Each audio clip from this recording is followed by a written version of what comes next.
sudden came our love. Destiny brought it to us.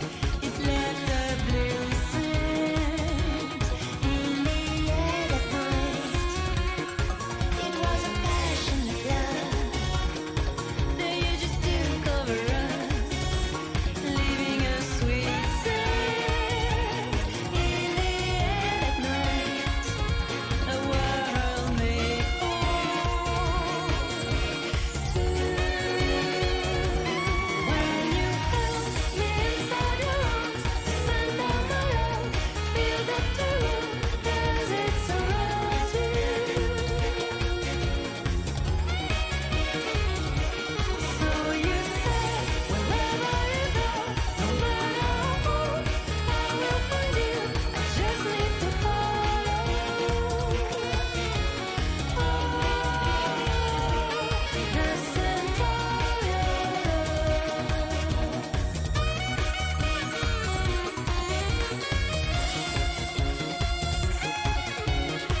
I'm really fucking trying, Gregory.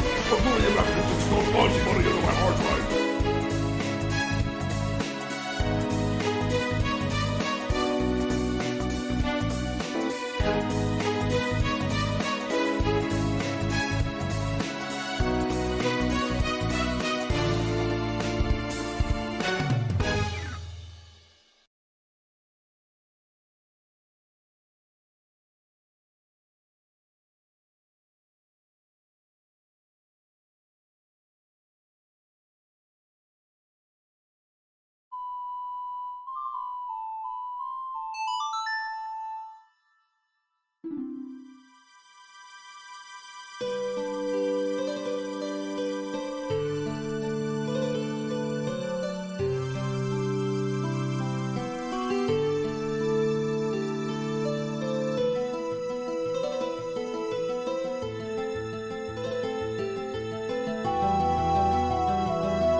Well, hello everybody.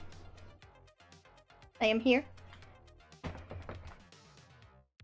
I'm here, I'm queer, I'm filled with existential fear. Let's start.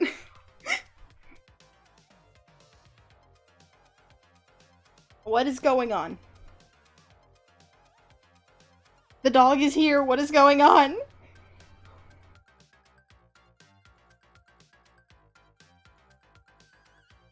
Kirby lore. Okay. Hello. I bet nobody's curious about bit redeems, but still we have two new bit redeems and an actual redeem that's separate from like the regular one for gift subs.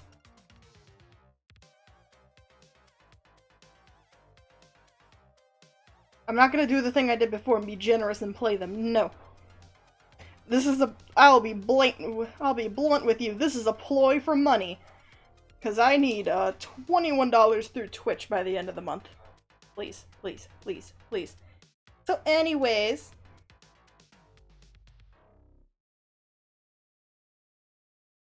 in turn, here's an explanation of just what we got.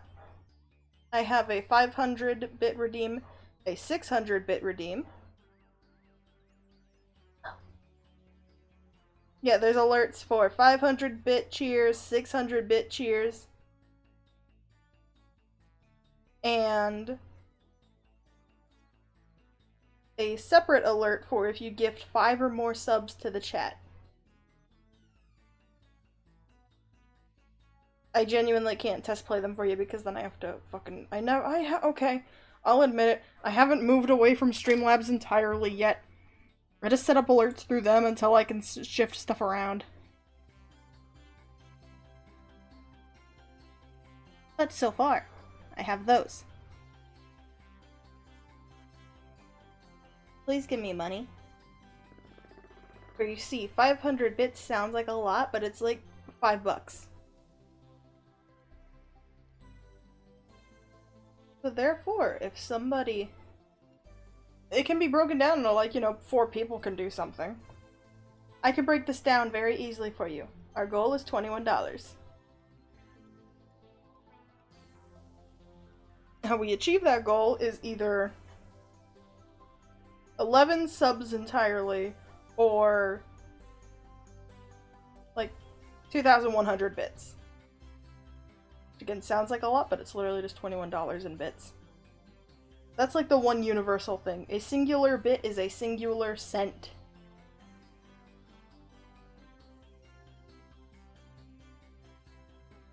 Hunter, can you just give me like... You're doing like all these other things that are auto emotes, of course, but can you give me like a smile?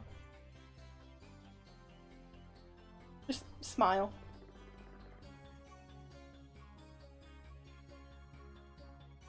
Oh no. I spent my whole day trying to put together a resume and I hated it. Thank you. Thank you so much. I love the smile. Thank you.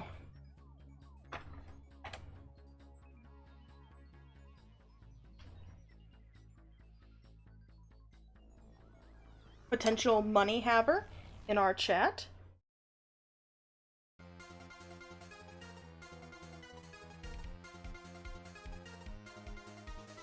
That's what I'm hearing, potential money haver. You are having a field day with those, aren't you? Damn it. Potential future money haver of the chat?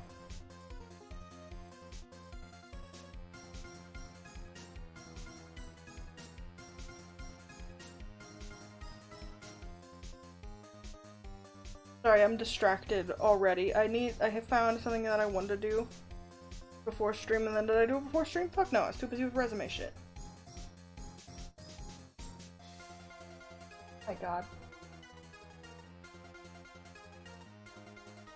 Yeah, my Wi-Fi hated me, so I spent literally all day trying, well not all day, like I literally spent then all afternoon trying to figure out resume shit. And then you know what I had to do in the end? I just caved and made it in fucking Google Docs.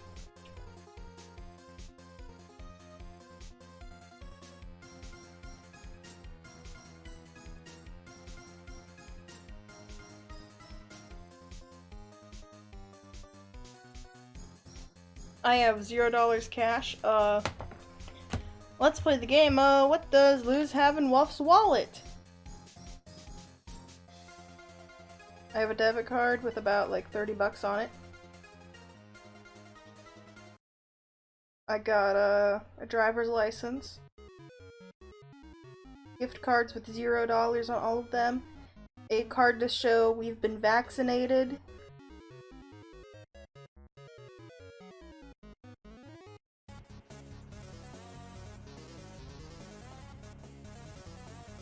Yeah, that's exactly it, but you know, we didn't have a resume beforehand is the thing.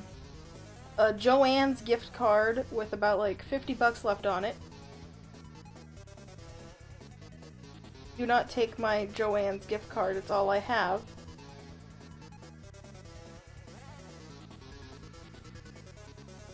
And a round 1 game card with 5 game credits left, which can get you literally no games. Oh, and a social security card. Hang on, I'll read out the numbers to you. That Barry? Oh my god. Ongo Barry.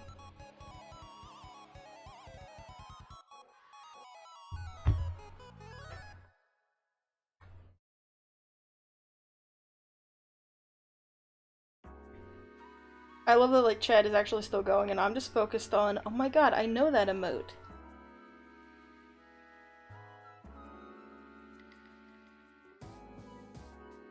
Maybe my true right of way is saying fuck it and doing a subathon. I don't have anything I could do for a subathon and nobody ever replied to me on if my ideas for it were good. What? What? What have I done now? Oh, very delayed. That's what it is. Okay.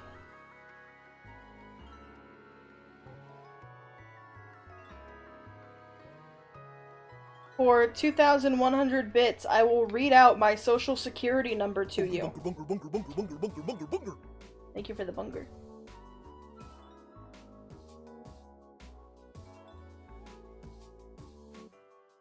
How did it bug?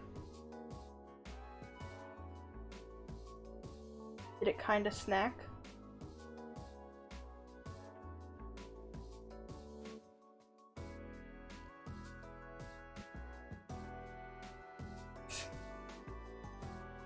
What are you gonna do? Steal my identity? People can't do that. That's illegal.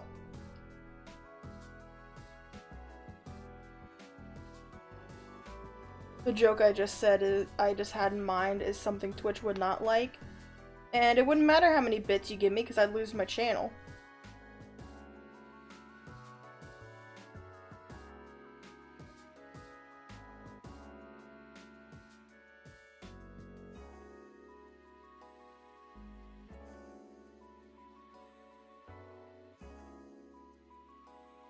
All I can say is, you know, I'm kind of, like, happy with how far I've come through being an affiliate and how much money I've made in general. I just really want to fucking hope it won't take that long to get the last of the money remaining. Literally, we literally have almost $80 secured. And I've been an affiliate since February. I just very much want to encourage anybody, please God.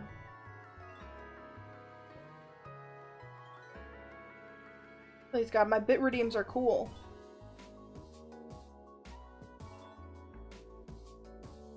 Please, I got the Stranger Things ones, I promised.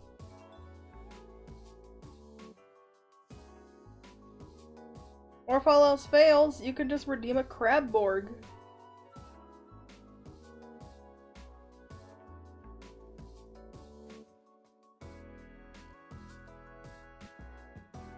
I'm not desperate, I just want money. I'm a little desperate. Thank you for the kickbacks. I know everybody in chat is broke. I want one person that isn't broke so I can be not broke.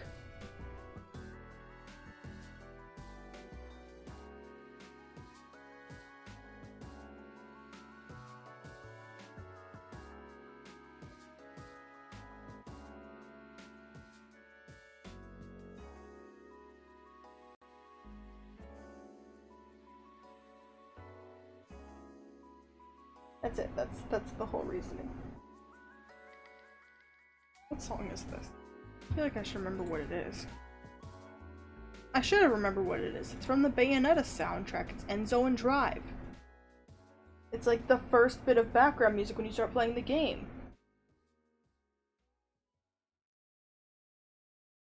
I don't know anybody that has monies. I just want somebody to give me at least $5. My bit redeems are funny and cool.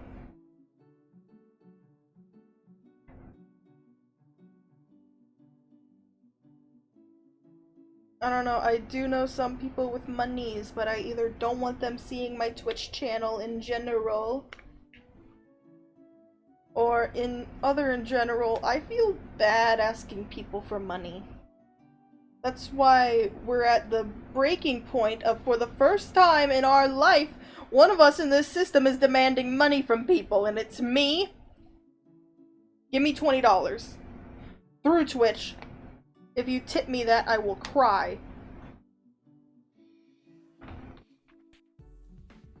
Oh no, no more checking bank account. We got to a point where our bank suddenly changed the app that they use. Like, full on, had to delete the old app, have to get a new one. So I just stopped checking on our phone.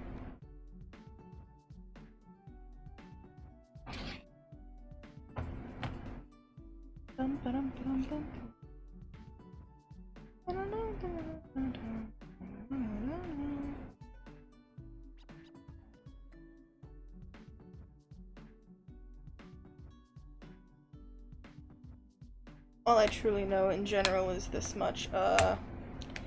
In reference to actual stream stuff, I might cave and say fuck it, and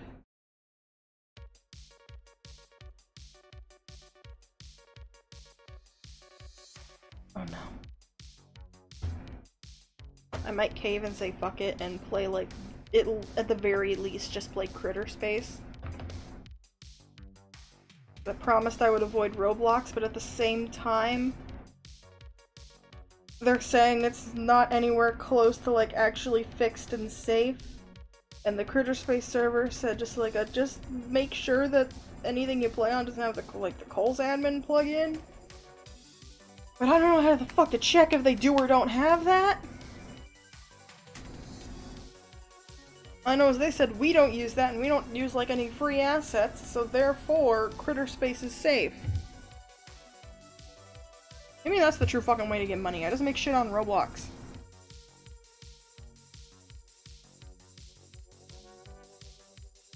Wait.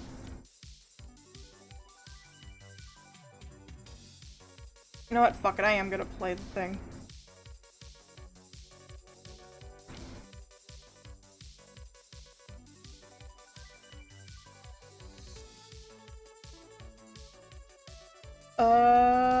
I don't know how to summarize it. Just read your privacy stuff. People get banned. Wherever. I'm confused what you're talking about with that.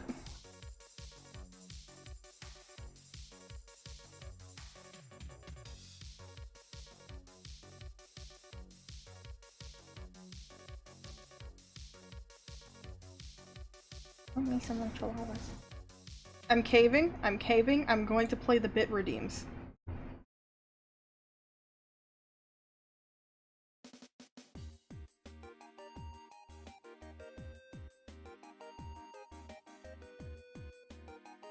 I'm caving, I'm so sorry to everybody that had faith in me, I'm caving. I have to pause my Katamari music to cave and show you. Now we know the normal bits one, right? Like this. This is my normal bits redeem. Yeah, that's the normal one, right? That's the normal one. This is a test bit alert. And then we have like the variants, you know, all of them. Like our cheapest one for 25 bits is this. Not this is a test bit alert. So pretty!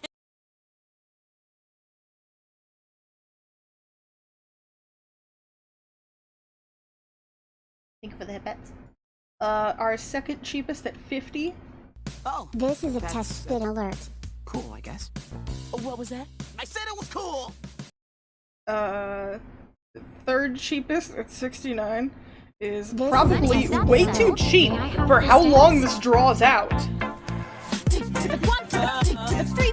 Oh, it's you. Hey, Amity. I've got a new crush and her name is Amity. Strange, but nice. Way too drawn out to be worth 69 bits. I'm changing that soon. Come naturally to me. Fuck So, you, this did is you the want to 500 ask bit out? redeem In your now. dreams. The oath is unbound. Going soft on me, boy? And thank you, Luce. You've done things I could never do. Repeat after me. We can fix this together. Come on. We can fix this together. Amity, what are you doing here? Prom can shapeshift into your worst this is- fear. I've got I mean, it's not drawn out forever. I like this. I'll be your fearless champion. For that many bits, it's not even $1. I need to up that. Here is the Crabborg one for 420 bits. This is a test bit alert.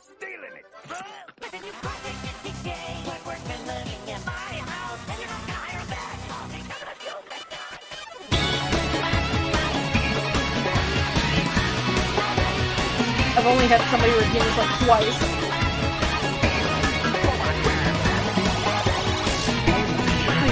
Please, I like this one.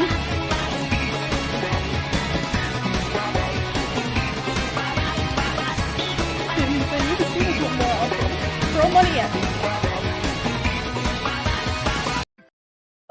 me. Are you ready? Chat, tell me, are you ready for the new ones?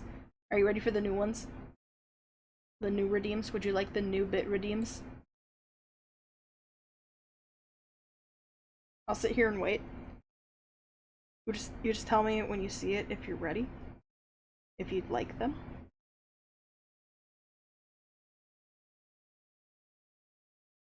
Got it, we're ready for the new ones. Okay. This is the 500 variation. This is the new 500-bit alert. This is a test bit alert. Chrissy, wake up! I don't like this! Chrissy, wake up! Hey, hello? Time to wake up, time to wake up. Can you hear me? Wake up, Chrissy! I don't like this! Chrissy, wake up! Yep, that's that. Here's the 600-bit alert. Chrissy! This is a test bit alert. Chrissy, wake up! I don't like this! Chrissy, wake up! For 100 extra bits, aka an extra dollar, you can get a pitch change. Wake up, Chrissy! I don't like this! Chrissy! Jesus sake! Chrissy! I don't like this! Chrissy, wake up! There you go. There's the new bit redeems. And then in the subscriptions, you know that like the subscription is just this, right? Glyph Puppy Waft 3. This is a test. Yeah, that's the subscription one. Here is the gifting 5 or more. Glyph Puppy kinda has low. given 5 stars to you. This is a test. There you go, that's that one. Please, please, please, please. I have cool redeems. I have not cool redeems. I have cool alerts. Please. Please. I'll just sit here and do that, but actually instead, you want to give me money so bad. Like, so fucking bad.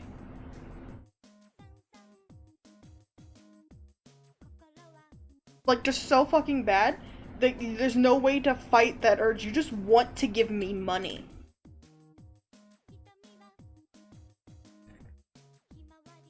Yeah, and then you fucking fucked with me after it. Either way. You want to give me money so bad. Just so fucking bad. You want to give me like 20 bucks. 20 bucks through Twitch. You want to do it. You really want to do it. You want to fucking play Chrissy Wake Up like 4 times in a row. You want to give me that money. This is a threat. Anyways, back to our stream. I don't know what I know what we're doing today. I said I was just gonna watch random videos that I've been watching lately and share them with you guys.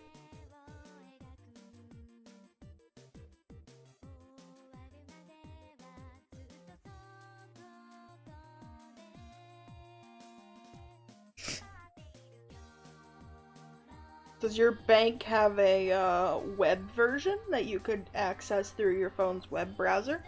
That's how I have to check ours when I'm on my phone.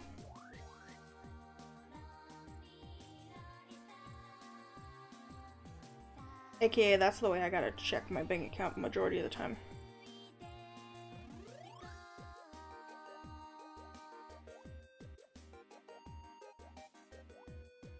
But listen, if we got enough people to do that and get me my Twitch affiliate payout by the start of next month. By what? The what? Oh, is it like the Kirby party game?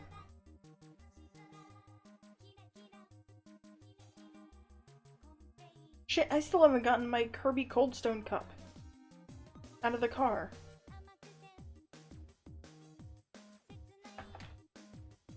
What even is the name of it? All I know it by is the... I'm not saying what I know it by, actually.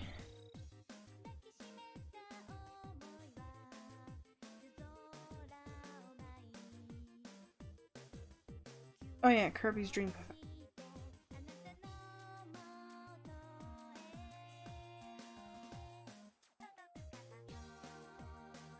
Yes, it is Kirby Buffet. Katamari music, stop. Cause see, the videos I was gonna play today is like a console restoration and like console restoration and building PCs and also like building keyboards, stuff like that. I was gonna do that. Yeah, none of us worked at Nintendo to tell you. Here you go. Oh shit, hang on. The tab's fucking muted.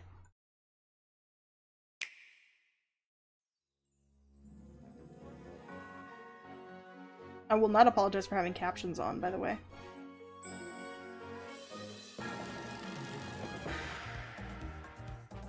I love Kirby.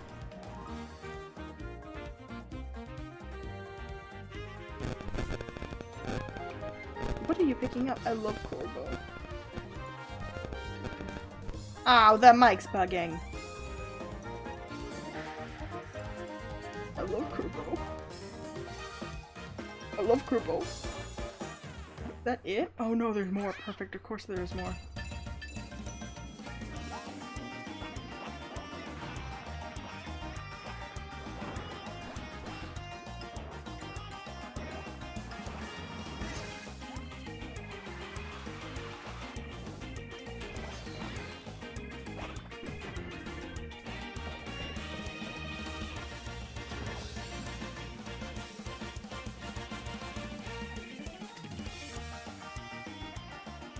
Summer of this year?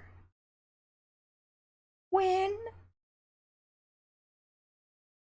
is large?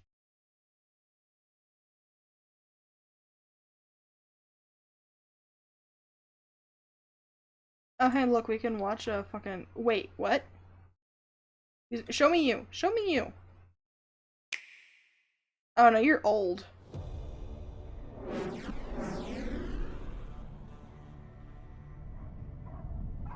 This is an old video, but still, I'm gonna watch it anyways.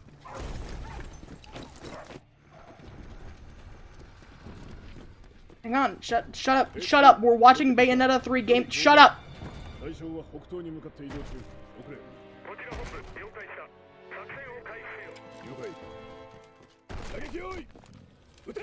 Yeah, this is really old actually. I'm sorry, I didn't mean it. This is like actually kind of old. This is like the first showing of— Hot Lady! Everyone shut up! I need to wait until it's like— hang on. Shut up, shut up, shut up.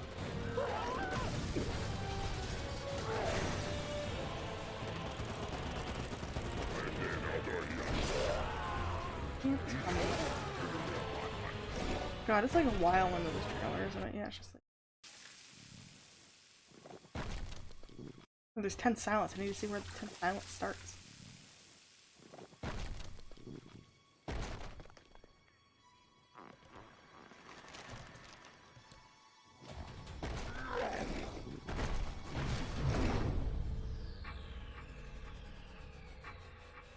Shut up, shut the fuck up. This is the best. Shut up, hot lady, shut up. Yeah, and you willingly watch me, so shut up.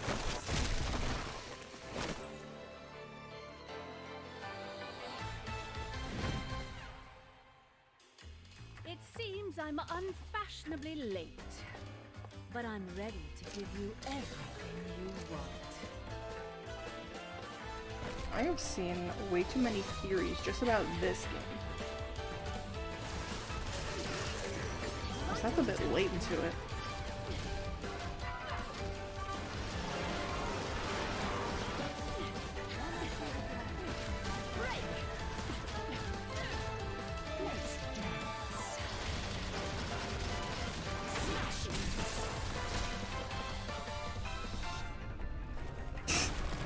It was like, you willingly watch me, don't tell me to shut up in my own stream.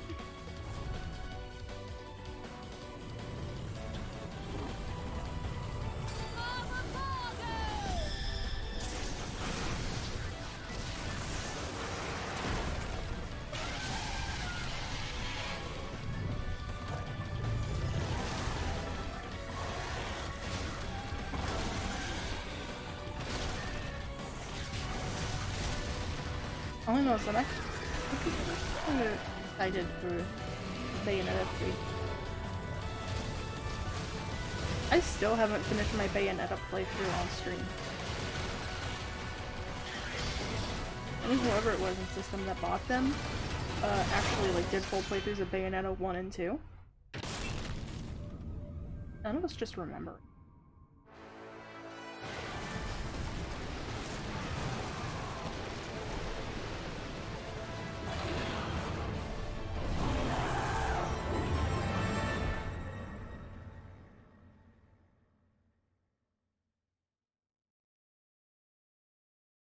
Yeah, see, it's just 2022 is the release date.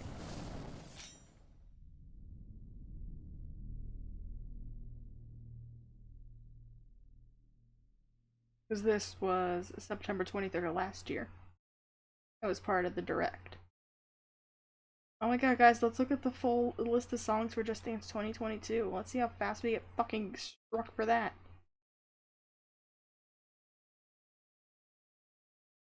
I need to look at the recommendations from this one.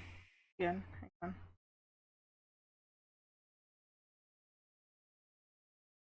We can look at Luigi's Mansion 3. I could. We can watch the hour-long Splatoon 2 live concert. Oh, is this the one that KK Slider was at?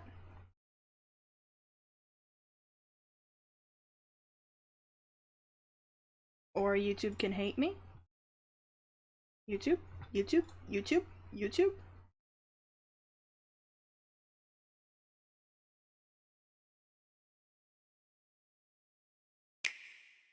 Is this the one that had KK Slider? Yes, it was! I present to you Splatoon KK Slider.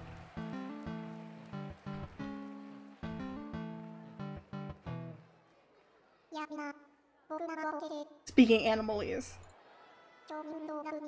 Welcome to Nintendo Live 2019. Oh, old. There's a hot set coming up soon. It's a real scorcher. Live jams make for a real keen scene. Nothing beats a whole crowd getting down together. Oh, they tell me I gotta fill a little more time. Want me to jam for you? I'm sorry, I'm gonna help you at least. Cool. Settle back and dig this groove, because you know this over here covers that, yeah.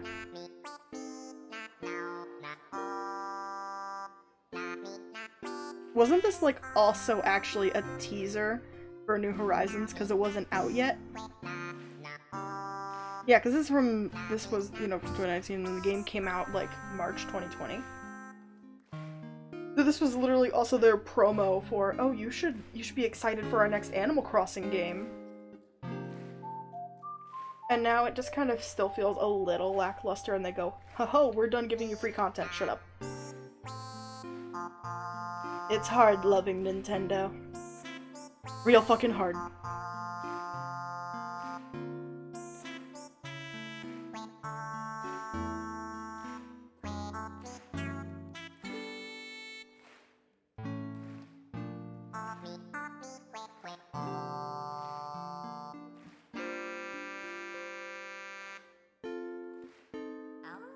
Fair.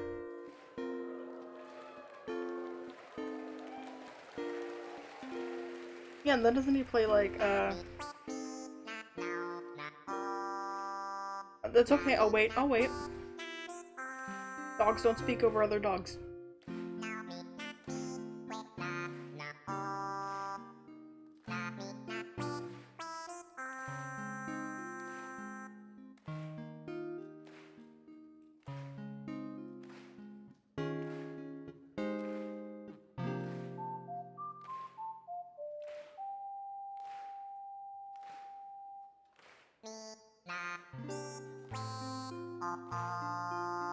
I'm so glad this is the content I make.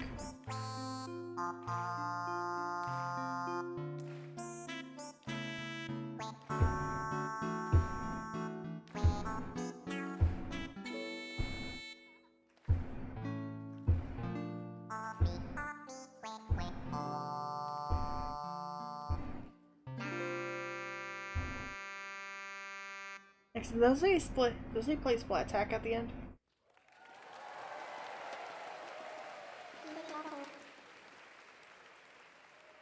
No, KK, what did you say? Well, I'm gonna give up this turf to some fresh young whatever the fuck that was. Thanks for lending an ear, hipsters. Why did KK Slider just call us sisters? Yeah, and then he keeps playing Splat Attack.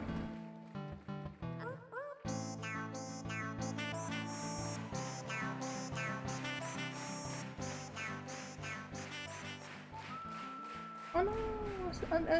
When you come back. And wasn't this one where they actually get— yeah, then they introduced the cool color outfits. What is the most replayed part of this video? Right here. I wonder why.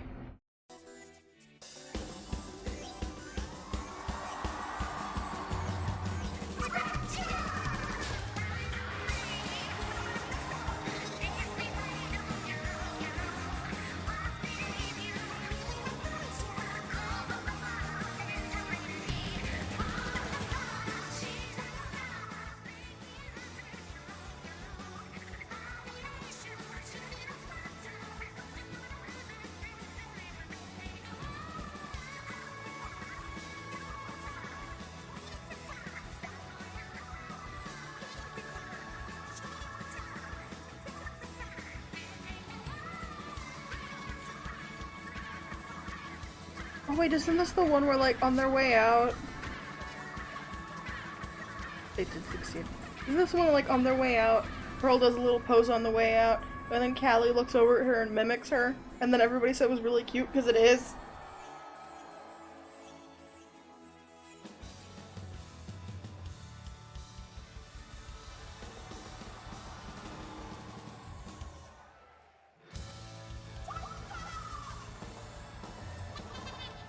Okay, have a good night, Hunter. Everybody, the mods are gone. Let's start all the shit we can.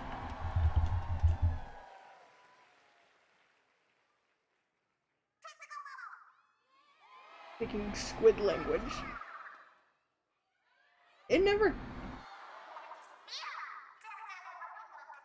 got an official name, didn't it? Wait, it never got an official name, did it? Damn, that did not make sense. No clue. We're just gonna keep watching full Splatoon concerts that would— oh shit, this would get me taken down by Nintendo, wouldn't it?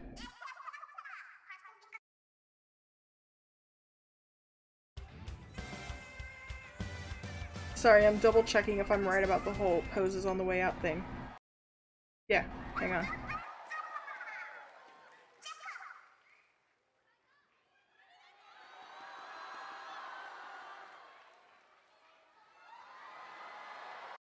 Yeah, because then Pearl does a little pose out, Callie looks over, mimics it, and then they head out, and then everybody pointed out that it was really cute. I don't know what that is, and I'm not sure if I want to ask. I'm trying to look for what I was asked to grab.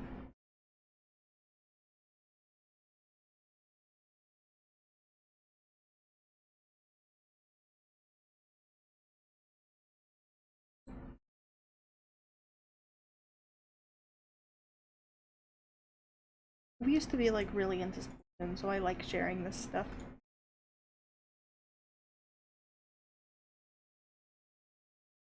Can you tell me what I'm looking for?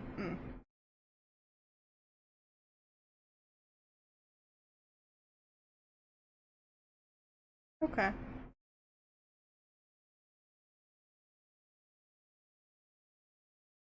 Okay. I hate to say as I'm looking at this, I don't know what I'm expecting going in.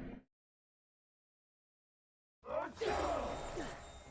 I know is I feel like I don't have like the best idea of how Webtoon is. I am underleveled. And like the things they actually hype up on their website. I think Twitch would count that as spam, so please don't. Still on cooldown. Please wait. Error. The random error. Error. The random error. I've seen enough. Still on cooldown. Please wait. No, don't! No! Please be something good. Please be something good. Give me the divine sword!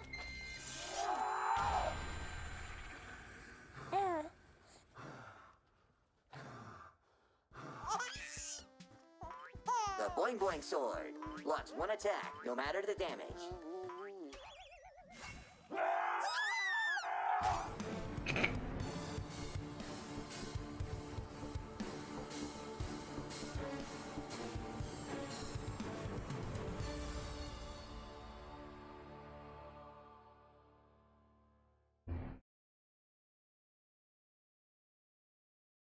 I kind of like that. All I know is this bit of, I hate to say, I don't have, like, the best idea of Webtoon half the time. Like, I understand anybody posts anything, so of course anything gets popular, but at the same time, I just... Okay, fair. All I know is, like, Webtoon has, like, a lot of good hits on it of people just, you know, posting their own webcomics. But then, the ones that Webtoon goes out of their way to, like, constantly promote, like this, they're always, like, kind of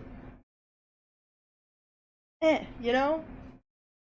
My whole point of reference is the fact that the only ad I fucking get from Webtoon is them constantly trying to tell me, you should read Boyfriends. I'm like, I fucking hate you! Get out of here! Get the fuck away from me and never step foot near me! You know that one audio that's like, so Grizzy, how's your day? I will shoot myself in the head with a gun. That's how I feel with Webtoon, apparently. I will shoot myself in the head if you ask me that again. That's exactly how I feel. Damn it, now I give myself an idea. Yeah. I know that, like, a lot of them that were also, like, shouted out, I just did not vibe with either.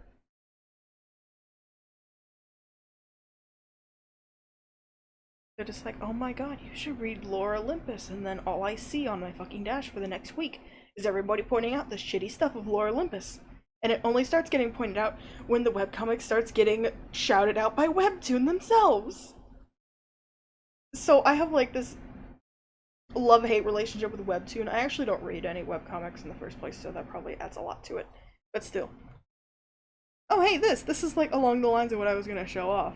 Well, what I was planning on watching this stream. Hello, I'm Shank, and I made GameCube Joy-Cons. Just like, It all started on October 20th, 2016. when portable Nintendo announced consoles, the new Nintendo this Switch stuff. console. After seeing the console's controller modularity, This is alternative what I wanted to controllers watch, like the GameCube like were this the stream. first thing that came to mind. Nintendo is no stranger to fragmenting their controller schemes. It was just too obvious, and mock-ups and renders began appearing all over the internet. I knew I could do it, but I opted not to. Surely Nintendo or another modder would do it next. However, after 2 years, the release of Welcome! Super Smash We Bros. have bit Ultimate redeems and and stuff. the reissue of official GameCube controllers, I knew I Because I'm $20 shy of getting my Twitch The payout, and I theory really behind this need that project is money! simple. Take And I a need set it by the real end of this month. Joy-Cons, tear them down to bare components, put them in a GameCube controller, and wire buttons and sticks to the Joy-Cons board. In Hello. reality, getting it all I might to actually work start wasn't so streaming, easy. It I'll required probably break my several months schedule of and stream planning this and hard weekend work. and next It weekend also to required really a try to make significant ends meet. redesign of the GameCube controller's internals with custom 3D printed components. For this video, I'm going to go through the whole process of how I made them and the challenges I faced. But if you don't care and just want to see the complete GameCube Joy-Cons in action, you can skip ahead to the end of the video. Time to get planning. As an avid Super Smash Bros. I player hope it does and too, I GameCube really need controller money. snob, authentic GameCube controller feel is extremely important to me. This is why I opted to use a But I real do have, like, first-party enough Wavebird redeems shell for, like, as a a- base. For just The 4 Wavebird people to is give me $5 Nintendo's through official bits. wireless GameCube controller. It feels exactly like a GameCube controller, but it has a larger central body to accommodate the batteries. Fortunately, Like $5 the center each. body is exactly the same height Get as 20, the you Switch. know? Yeah. The thicker body also Money. gives me somewhere to put the main board, batteries, rumble motors, and other parts the Joy-Cons need. Lucky for me, a good friend and talented modder named Mad Morta had several leftover Wavebird shells from some of her projects. She was kind enough to provide them to me for free, so I didn't even need to sacrifice any working Wavebirds for this project. The first step to cutting a Wavebird in half is, well, cutting it in half. I used Yeah, tape I to line did up a straight after line that around stream, the like I said entire I would. controller. After shading with a I pencil just don't talk and in removing servers, the sorry. tape, I'm left with a clearly visible line where the graphite ends. However, to get the cleanest cut, I don't actually want to cut on this line. First, I cut outside the line with a Dremel, then slowly worked my way towards it. Finally, I close in on the line by sanding it on a flat surface. This gives a very clean, straight cut. After cutting it in half and gutting the battery compartment, I'm left with a massive hole. That was the worst fucking line to pause on anyways. I'm gonna be right back. Enjoy some music.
Oh, fellow, I'm back. I forgot I'm on that. Hang on.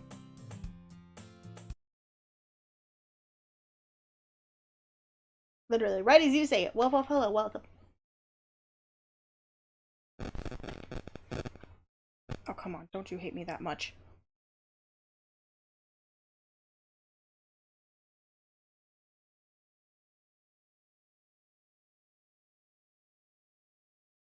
Come on, me. Reading through all of chat.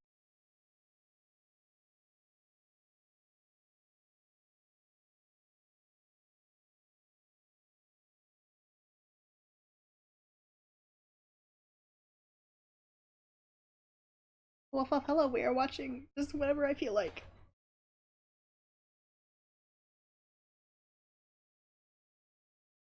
For now, we have this.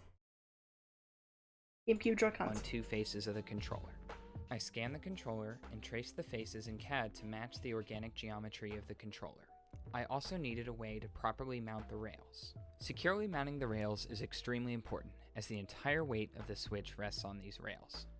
The structure needed to have room for the internals of the Joy-Con, and also not inhibit the ability to disassemble the controller. My brother came up with the idea of using horizontal beams for additional support around these screw posts. After many, many weeks and several iterative test prints, I finally tuned the design to my satisfaction. It snaps right into the void left behind, and has screw mounts for both the Joy-Con board and its rails, close enough to where I didn't need to redesign the ribbon cables. Many keen observers will know that the Joy-Cons have a few more buttons than the GameCube controllers do. The lack of a second Z button just wasn't going to cut it for me. I needed it hand-carved, but I'm not satisfied with my own hand-carving abilities. I wanted it done right. So I reached out to Baseline, an incredible GameCube controller modder with a huge portfolio of amazing controller mods. This ape with a knife is fantastic at carving GameCube controllers. So I boxed up the left amputee and shipped it off to him to carve my second Z button, and the results were fantastic. If you're looking to have GameCube controller mod work done, I can't recommend him enough. Speaking of extra buttons, compared to the GameCube's Lonely Start button, the Joy-Cons have a plus, minus, home, and screenshot button to account for. Just a little Compatibility googly is eyes, key, that's it. so adding all of these buttons was a must. To maintain the aesthetic of the original controller, I opted to add 2 GameCube Start buttons to each side. After careful measurement, I designed a 3D printed mount for the 2 buttons on each side. After gluing the front half in place and drilling proper holes, the other half can be screwed into place, creating a sturdy assembly that can easily be disassembled for repair. GameCube sticks don't have the clicky buttons underneath the sticks that all modern controllers do. And unfortunately, modern sticks are taller and cannot be used as drop-in replacements on the I'm original curious if PCB. my Fitting clicky sticks required a significant redesign, and a 3D printed piece to hold the stick down at a further Sorry, I distance. want to check my I opted to use Wii U not stick boxes, Nintendo which are branded the same as Switch controller. Pro stick It's boxes. clicky sticks. After adding GameCube stick They do. caps, which fit perfectly onto them with no further modification, they feel exactly like GameCube controller sticks. Mounting the sticks deeper also required a redesign of the mounting mechanism for the left shoulder button. I had to design and 3D print a new mounting piece for the shoulder actuators, as well as cut down the old piece holding it in place. The entire assembly is sturdy, can be completely disassembled, and most importantly, it still feels, looks, and behaves exactly like an original GameCube controller shoulder button. After all this, the new, longer stick was able to fit right in. Integrating the clicky sticks was a giant design hurdle, but it was worth it to keep compatibility. Speaking of GameCube shoulder buttons, this is the first point where I had to make a decision for compatibility reasons. The shoulder buttons on the GameCube controllers are both analog and digital. They have an analog slider on the inside to detect how far you press it, with a clicky button at the end for a digital press. On the other hand, the shoulder buttons on the Switch are digital only, with no support for analog input. The shoulder buttons on the Switch are either pressed or not pressed, with no in between. This left me with 2 choices. The first option was to keep full trigger distance, but nothing would happen until the trigger was fully pulled. The other option is to plug the shoulder buttons to shorten the trigger pull distance. I gave both options a try, but decided to plug the shoulder buttons with these 3D printed plugs I found online. The dead space of the unplugged shoulder buttons just didn't feel right. Now that most of the structure was done, it was time to pretty it up. Gray is nice, but what I really wanted was that iconic GameCube indigo. My aesthetic for my projects is normally pretty vanilla, so my painting skills are lacking. Madmorta, on the other hand, is an incredible modder who specializes in making everything look amazing. She has rightfully earned the title Painting Queen in our community for her case mods, many of which she showcases on her YouTube channel. She made the world's smallest functioning GameCube controller, then made the world's smallest functioning GameCube, just so it wouldn't be so lonely. Lucky for me, Madmorta only lives a few hours away. So I purchased her recommended supplies, packed up my tools, and drove down to her donkey farm in the middle of nowhere to hang out for a weekend and get some painting lessons from the best.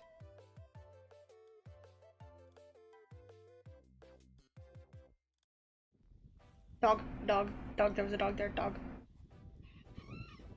The most important part of painting is the prep, and my project needed some work.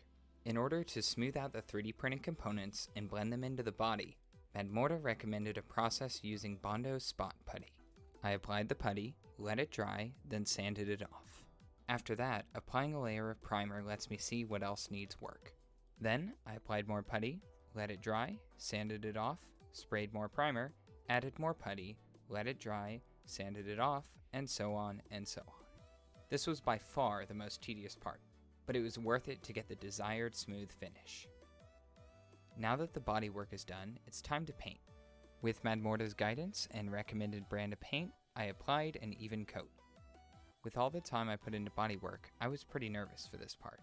Madmorta continued to correct my technique, offer tips, point out places I missed, and give advice the entire time. There were so many times I would have screwed up had she not caught me. The paint came out great, and I really have her to thank for it. She went above and beyond helping me this project, and even resin cast me some color-matched shoulder buttons.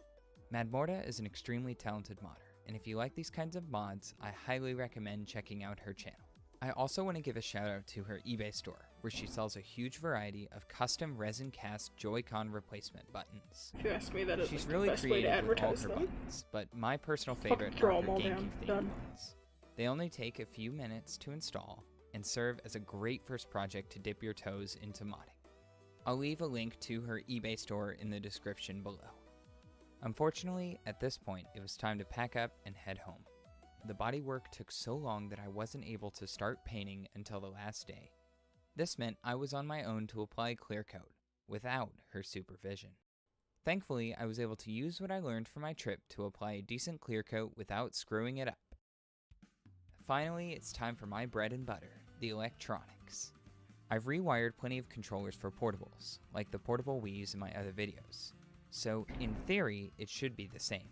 In reality, well, Joy-Cons are whack.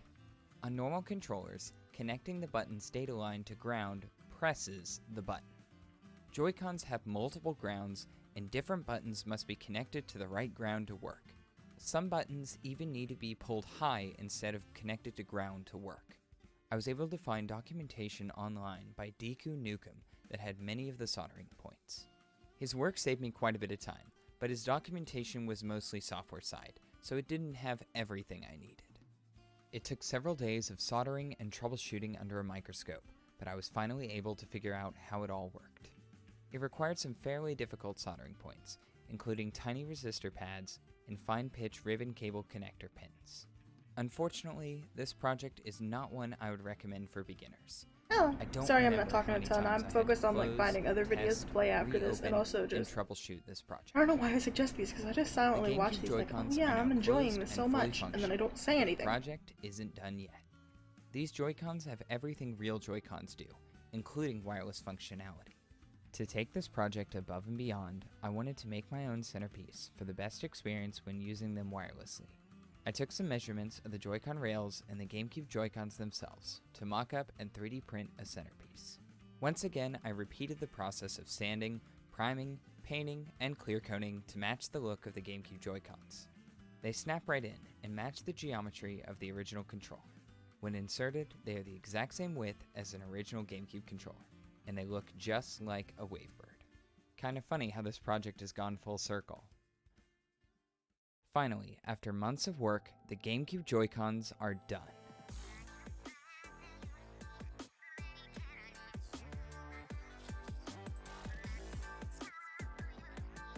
find some console restoration videos too, because I like those.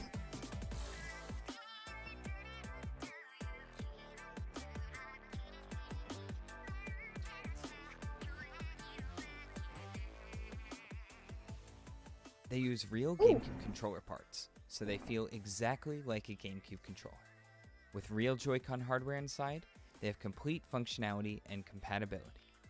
They have every extra button needed, including the stupid left and stupid right shoulder buttons that nobody likes. I included all the bells and whistles standard for first-party Joy-Cons, including HD rumble, gyro, and amiibo support. My GameCube Joy-Cons can charge through the rail, work wirelessly, and feel just like a Wavebird with a custom center grip. Playing Super Smash Bros. Ultimate on these is a huge step up from regular Joy-Cons. Although I've been mostly using these to play Smash Bros., they work with any Switch game. I can explore the world in Breath of the Wild, possess inanimate objects in Super Mario Odyssey, replay classic Super Nintendo and original Nintendo games, and attempt to play Super Smash Bros. Online. They use the same full-size stick assemblies as the Wii U and Switch Pro controllers. The only time these sticks drift is when I'm playing Mario Kart 8 Deluxe. This project was so much work, but I'm really happy with how it came out. I'll have a link to the thread with the CAD files I used to make this, but do keep in mind this project is really difficult, and not a good first electronics or modding project at all. All the projects on my channel are expensive and time-consuming, so unfortunately, I can only put out a few videos a year. Liking, subbing, and bell notifications do help, but to be honest, one of my favorite parts of my videos is actually the comment section. The encouragement I've gotten in the comment section has really helped keep me motivated to make more projects and videos. I've read every comment so far, and replied to as many as I can. Reading them all has been extremely time consuming, but it's worth it to me, and I plan to continue to do so as long as I can. I also post work in progress stuff to my Discord server, Twitter, and Instagram if you want to see what projects I'm working on. And I'd also like to give a shout out to my patrons, Nold, Jenny, Noah, Buzzy C, and VidPlay7. You guys rock. Thank you for all the love and support on this channel and my projects so far. See you all next project.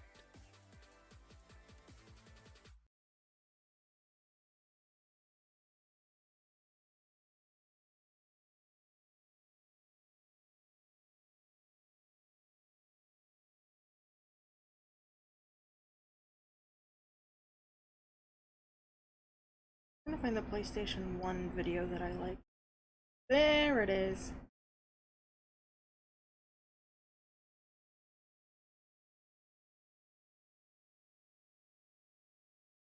I was gonna ask, like, which tweet was it? Because I know that I talk way too often.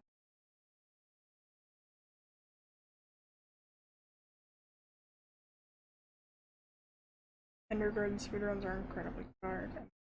Virtual. PS2 portable. PS2 Eclipse.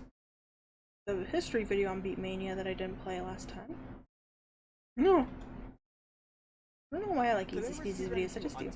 Okay, that's fair. This time, I got my brother Chris here with me. Hey guys. So we can start the speedrun as soon as we first honk, and then right away, we can keep honking, because we're geese, and kind of annoying. So this game is basically about being annoying, because you're a goose. And that is basically the perfect summary of this game. You just make people upset. Yeah, we kind of go around the town and ruin people's days, because, I mean, why not? We don't really like them. Nothing really better to do on a Tuesday afternoon. And we can even do some weird things with the physics, like whatever that was right there. And now, yeah, we can actually start with the game after learning the controls. And you can see the title card, Untitled Geese Game. It's going to be beautiful. So basically how this game goes is you have a bunch of tasks. I want to play this multiplayer so bad. Continue on. So our first task is going to be making this groundskeeper wet. I'm going to start his sprinklers, and then Chris is going to go steal his keys and take them over to the sprinkler. And now once the groundskeeper takes his keys again, that means I can start the sprinkler again, make him wet, and you can see that task is now checked off. So our next one is going to be Chris taking the rose, and then he puts it right there, so the groundskeeper has to go and plant it again. And then while he's doing that, I'm going to steal his hat. So thank you very much. Mine now. And he didn't even notice when I was trying to do that. But now I can go take this over here, place it in the grass, and he'll have no idea. Yeah, he's kind of an idiot. And then while he's looking for his hat, we can also just steal his rake. I'm going to try to distract him and get him away from us. Stop.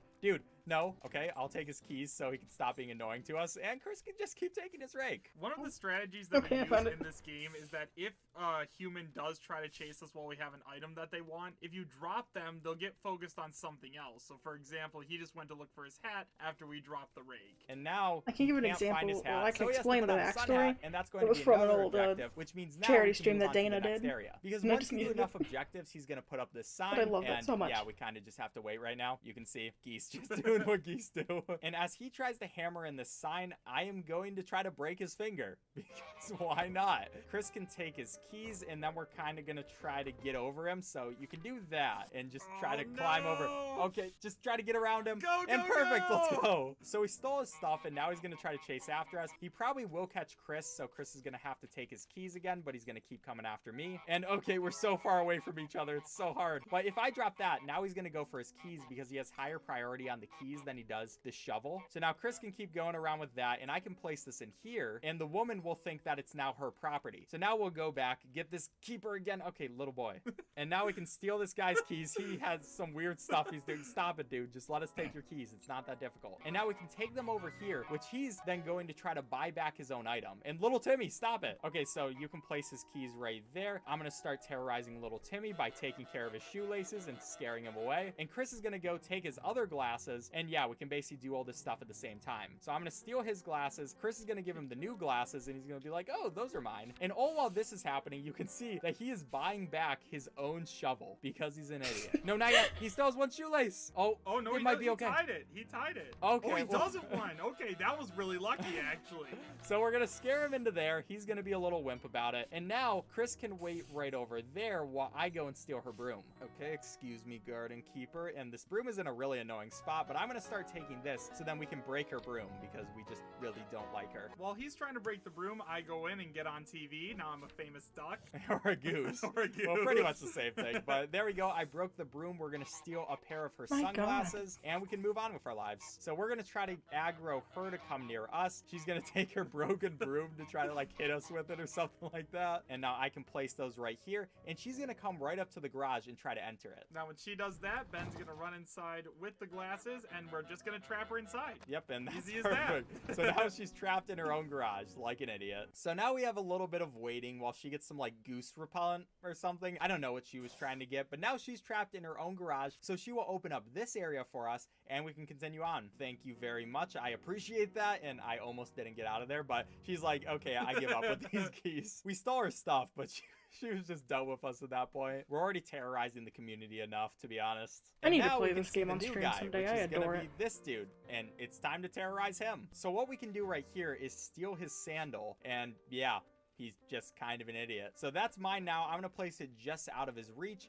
and he's gonna be like, okay, I guess it's gone. And this is pretty much the waiting part of the speedrun. There is a strat to do this Duolingo faster, speedrun. but How we're the not good enough to do it. So we just do this waiting strategy instead, and you can see we're doing some pretty beautiful things. But we have to wait until he starts drinking his tea, because then we can steal his other flip-flop and, you know, continue on. Or is that a flip-flop or like a sand? What is It's a that? slipper. Okay, whatever. People are gonna make fun of me in the comments. But finally, he gets done with that, so that means I can come over here, and we're gonna get ready to steal his stuff. So I can steal his slipper, he can take his hat, and we're gonna take all this stuff, and he's just gonna be really annoyed at us, but we don't really care. I'm gonna try to take his pipe that's over here. He's gonna try to run after us, but he's too much of an idiot to get near. Okay, maybe he's not. Please stop it, dude. Okay, you're really annoying. But we can keep stealing it back from him. I don't know why he's so perplexed about how we're doing this. Like, we're just geese, all right, dude? And we can go and take have a his good stuff, rest of and your we're night. gonna take it Goodbye. to this lady's side of the place. And yeah, hooray. Now we can get her to dress up this statue. And luckily, he threw over the glasses into the other lady's yard, which is exactly what we wanted.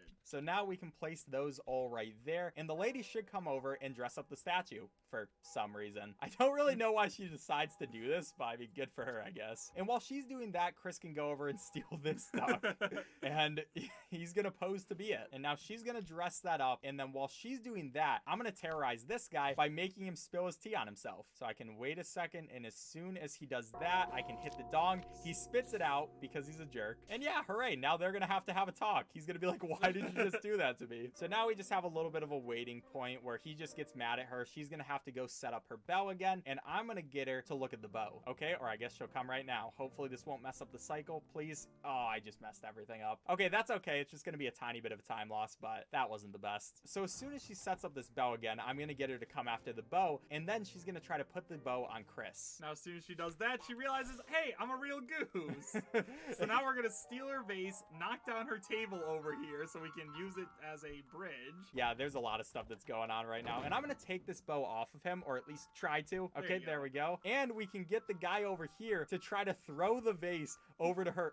How is he not noticing? Hello, look at this. But he gets mad when things are on his side of the yard, so he goes and just breaks her vase. That was really expensive. And we can set up for the next thing by Chris pecking on this bush. All right, come over to this side. You don't really have to peck that many times, but it's just something to do while they're arguing again. So she'll get upset, and then she notices that we opened her gate again and also pecked on her bush, and he's like, okay, now I'm gonna go set up no goose sign or something like that. My controller just died again. Oh no.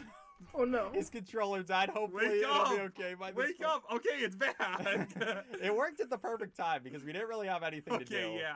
So now she is going to try to cut this bush, and she's kind of an idiot. You can see she's going to go through, cut it once, cut it twice, and then she just decides to cut the rose, and he gets so upset at her. But we're not going to let them talk because instead we're going to steal her bra, and then she's just going to come after us. So she's going to keep running, and we're going to get her over here because this is where the next point of progression is. So she's going to look around. Somehow she lost us. I really don't know how. And now we can come over here and just sneak by once she takes out this part, which I'm not sure why she just takes out a part of her fence. It's kind of weird, but we're just going to sneak by. Oh, there, come on, perfect. push through, nice. And now we break this guy's house who just has a very open door, and that's probably why you shouldn't leave your doors open. So now it is time for the next part of the speedrun, which is probably also the hardest part of the speedrun, so we're really gonna have to try for this one. Our time so far is definitely looking Focus pretty on my good, untitled really goose. solid. Yeah, we've been doing good. We can go right over here. And the first thing we want to do is steal this guy's shoelaces because he seems like a jerk. And we don't really like we him. got both of them. Yeah, so he falls down like an idiot. And now while he does that, I'm going to come to these guys and I'm going to make them think I'm a cool goose. And there are two different things that this guy can do over here. He can either throw darts or try to sit down. And when he tries to sit down, we steal the stool and he crashes on his butt. And now while he's doing that, I'm going to go and steal this. Okay, please. Weird with it's its a cup. Got it? All right. Okay. And let's go over here so we can make it through there. The guy from earlier has left his post, so we just kind of have a free reign all the way over here. And that worked out really well. That was perfect. We must have practiced this game at least 15 times, and that was the best we've ever had. So I'm going to go right over here, drop this. Try not to break it, because that thing is very easy to break. But we dropped it in the canal, and that was actually perfect. Now we just have a couple more things to do. There's going to be this guy, but you can get his shoelace again. And stop chasing after. Dude, please stop. Just run. He got his shoelace done. Okay, so now we're going to go check and see if this guy is doing darts, and he does look like he's about to do the dart cycle. Now I'm gonna run up there and turn on some water. Don't do it just yet, so I can see his dart cycle though. He's gonna keep getting chased. I have to wait for this guy to do his dart thing. There's so much stuff going on. But there we go. We can break his dartboard, and now it's time to move on to the She's just attacking me. Okay, so that didn't work out exactly how I was hoping it would. Yeah, so we have to wait her out a second. Turn away from her. Go! Whenever they're looking at you, if you show them your butt, they stop looking at you. So now what we can do is just sneakily go through this table, and I'll keep distracting her while he turns on her water. So she'll just keep getting mad at me. She's just looking at me like, what are you doing, dude? But I'm a goose, all right? I don't follow human morals or whatever. And Chris is literally just sitting there. She's still, hey. Damn it. Oh, no, gosh, she's going after coming. Okay, just keep her Okay, distracted. switch positions. So we can steal the boat. She's going after him now. Oh, no. And I'm just going to take her boat because, hey, it's mine now. And then another thing he's going to have to do is turn off the water, because she does have to do that if you don't. Yeah, so we can do that, turn that off, and then she is going to go into her next cycle as soon as I go over Big here. Kahuna. Well, yeah, we want to wait a second, though, just to make sure. She has to do her cycle at least a little bit. You can see she's just like, oh, I'm an angry lady. And now she has to put her boat back. You know, there's just a bunch of slow things she has to do. But as soon as she does that, we just have to make it over here. We don't want to get too close to him. Otherwise, he's going to try to attack us and actually be able to attack us. But if we just get him to chase after us, then we have plenty of leeway. And oh no, it's this woman. Please do not stop us. Go. Oh, come on. No, no! Okay, we're fine. We're fine. Go, go, go! Perfect. Okay, it actually worked out. And now what we can do is get this guy. We're just going to keep aggroing him so he stays in this direction. And he's kind of an idiot. Somehow he's not able to see me, even though I'm right there. So, hey, dude. How you doing? Hey, I'm still here. Up, and you don't want to scare her because now she walks away from Oh, her side. yeah. Girl. Come on. Oh my gosh. Okay, I'm gonna have to get him. I'm gonna take a shoelace. Come on, dude. Okay, that wasn't perfect, but he's gonna fall down and now have to Fucking get a dead. shoelace. Oh my and we have everything set up. So now he'll try to do that. She will take this box off of there. And now we can aggro him again. So we just go over here, start doing some barks or whatever. Sound good. A quack. Geese don't bark. Yeah. Okay, and He now can Chris bark can now. start Bark, setting bark, up bark, for the bark, next bark. part where we're gonna drop a bucket We'll on his provide head. them. Okay, I don't even see where I Oh am my right now. gosh. What is going on? Please stop! You're terrorizing me. I'm just a goose. I'm just a goose. Oh no! Yeah, I'm this- trying to help. Okay, we're fine. We're fine. Okay. That was really annoying. Sometimes things like that can happen, but that's okay. And he's gonna try to put these tomatoes back, and as soon as he does that, Chris is gonna go up and put a bucket on his head. Now Chris can make it through there, and we're gonna start with the next cycle, which is the last part of the game, because he's gonna go sit down on the tomatoes like an idiot and be like, oh no, tomato butt. Now, in case you guys are May I wondering have why this running dance? into people is so bad, it's because if you've never played Hi this again. game, there are some really wonky controls, and if you do get hit by them, you basically spin out Oh, no. in like a giant circle. And I'm gonna undo his shoelaces. That was almost bad. He got me in a weird spot. Okay, But so now Ben can unlock that gate from the other side. But now we get to the last part of the game, and we should be able to get a sub 20. What we can do is we can make it over this place. Oh, that with was some our cool fastest movement. one yet. Yeah, that was actually beautiful. And we get the point at which this whole game has been coming to, which is stealing this bell. I'm eating bugs out of the water. For some reason, we just really want to steal this bell. And yeah, it's ours now. So we can go take this thing. It takes a little bit to get down, and he's still eating bugs out of the water. Yummy, yummy bugs. But finally, that is going to collapse, and I can steal this bell, which you can see is going to constantly make sound. Now, what we can do right here is I can use some movement to try to make it over there. This is really weird movement, but And there we go. nice. Perfect. Very good. That saves a tiny bit of time. I can go and run over those people. For some reason, there's like an entire mannequin village, and I really have no idea what that's about. And now this part gets a little hard because we have to dodge all the people that want to steal our bell for some reason.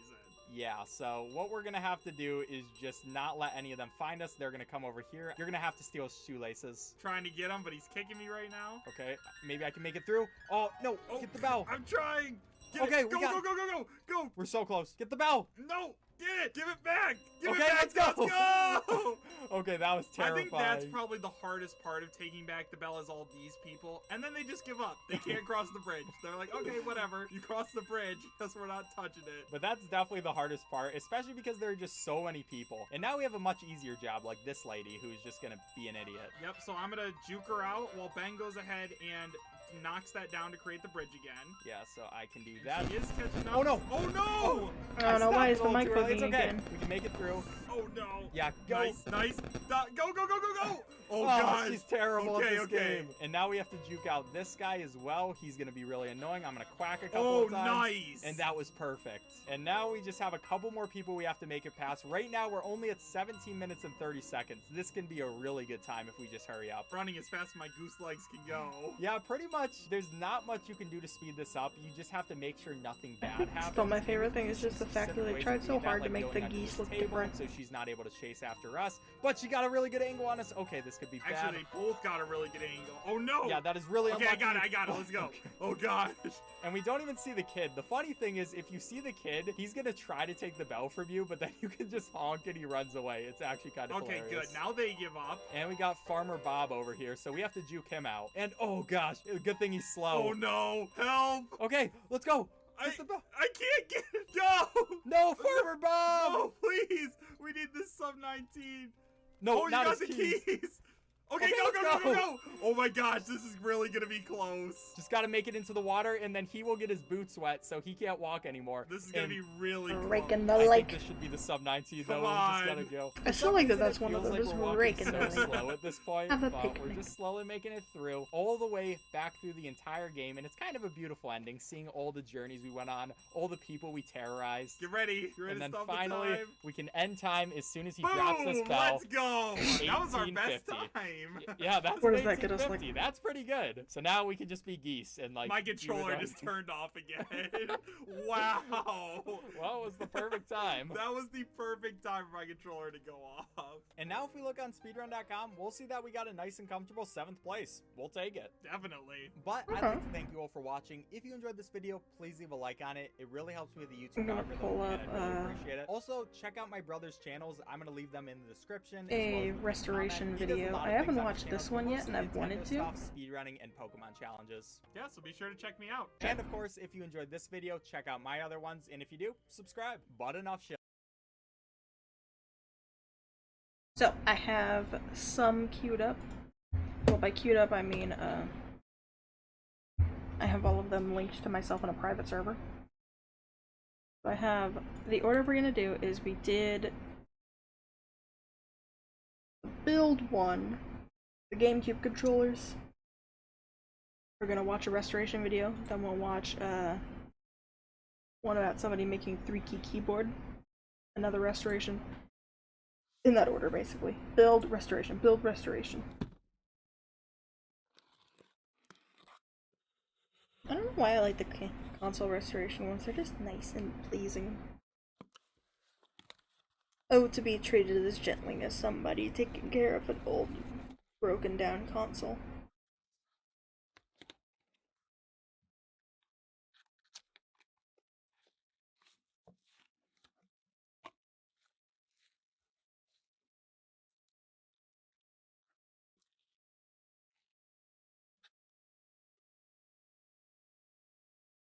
Nearly perfect condition.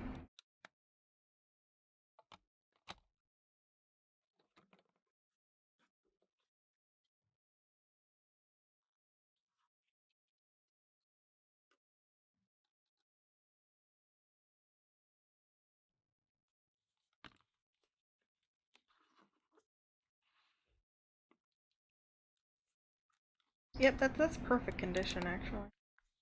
Oh, that crunch. Can't wait for when they get to the isopropyl alcohol. I feel like this is where I should be like telling stories while they just go and clean the thing. But at the same time, I just get overhyped about these. They're cool. I know another streamer I watch, but he watches restoration videos sometimes when he can't think of anything to do. But then he like tells stories over it. I'm over here like, I focus on the videos I watch on stream. Is that what I do wrong?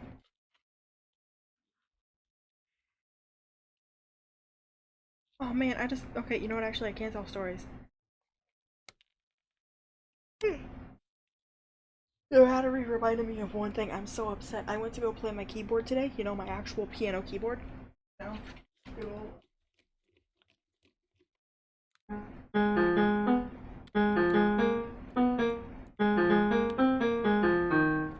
I got all that. I went to go play it. It didn't turn on. I was like, what's the problem? I took out like one battery and I'm like, see, they aren't wrong. They're like not dead. No, I take out the first 3. Everything's fine. I take out the final 3. They got fucking corroded. I don't know what corroded the batteries on my keyboard. I think it's just the fact they sat there for a minute. But I replaced the ones that got corrosion. The ones that were just fine, I also took care of. But like, I'm upset. What the fuck? Is this what I get for only using the cat keyboard? I get some sign, a higher being of don't take all of your keyboards for granted, or something. Oh, a stripped screw, that's fun.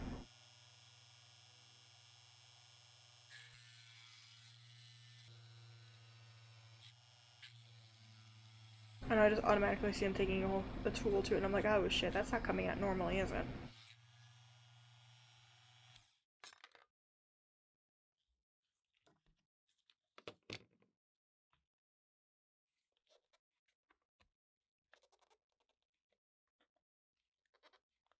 I mean, he got sent 2 faulty boards with it that further prove that it's been like, tried to be fixed multiple times. But of course, at least that screw, easiest access one, got fucking stripped to hell and back. Starting to see why I got 2 extra main boards. Yeah, I see why too. Fuck. This doesn't look promising. I want to say that looks like it can't come back from anything, but I know this guy is probably gonna make a comeback from something. I just realized the worst thing about these videos, actually, because they're like so soothing and calming, and just like there's no music or anything, it's just the sounds of gently taking it apart and washing it and cleaning it and restoring it, that it makes you like kind of sleepy for some people. I forgot that I get like that. Fuck, why did I say I'd watch these? This is like afternoon stream activities, like if I stream over the weekends again kind of activity.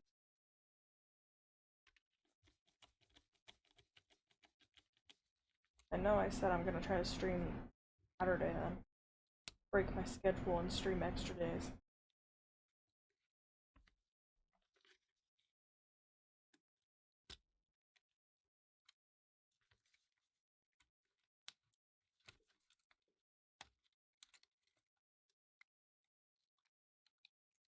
Oh, I don't like the look of that. I don't think anybody likes the look of that.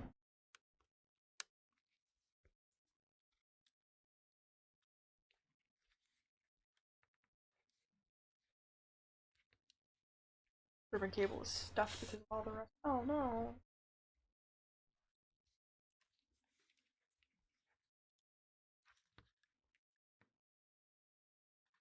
A lot of tension. I'm not liking that. Oh, there it is. Oh.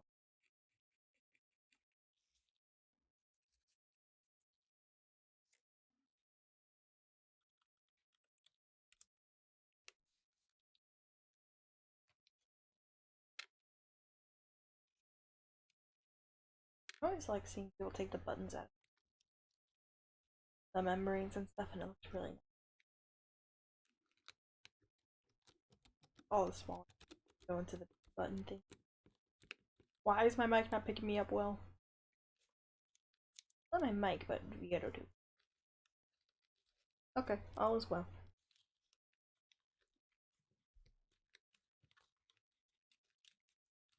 I think this is why I like watching console building ones though. Not console, but building in general. Keyboards, PCs, all that. Because they're narrating the whole process, they're playing music, they're making sure that it isn't like a, okay, you're gonna really want to go into this video and then 2 minutes later you fall asleep at your desk. Please, God, tell me that's a normal experience. I think I might scrap all the restoration videos I had in mind for this schedule. A random question, can I ask people what G Fuel is like? I am no stranger to the esports energy drinks. Because I stated before I really like Advanced. But I got a can of the Tech. Body's mom got me that. I don't know, I want to see how I feel about that then. Excited. I just believe there's a G Fuel powder that they don't recommend. At the same time, I kind of have a powdery issue with my Advanced. I don't know. Powder drinks are weak. My conclusion.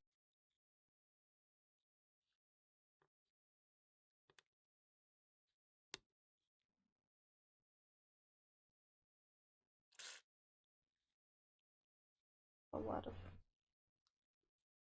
built up. I don't know. Kind of word. But just like tension. You're waiting.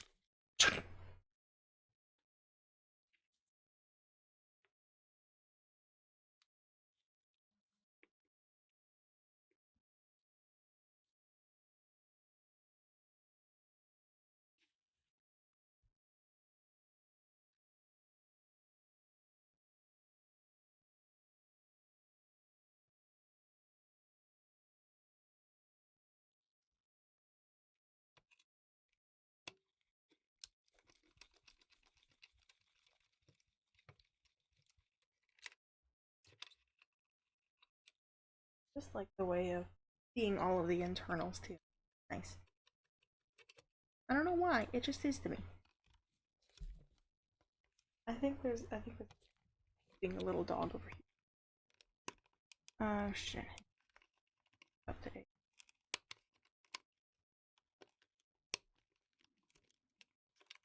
Oh, that's a build up there. My favorite thing, my favorite part.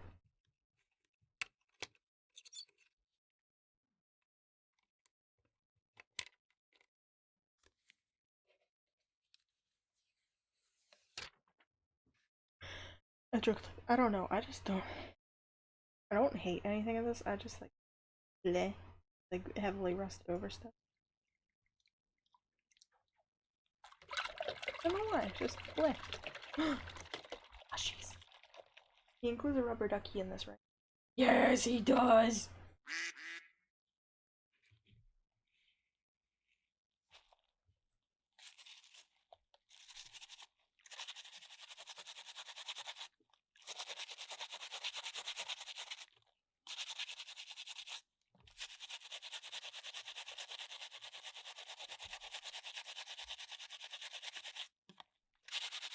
I would never interrupt brushing noise. I say interrupting brushing noises.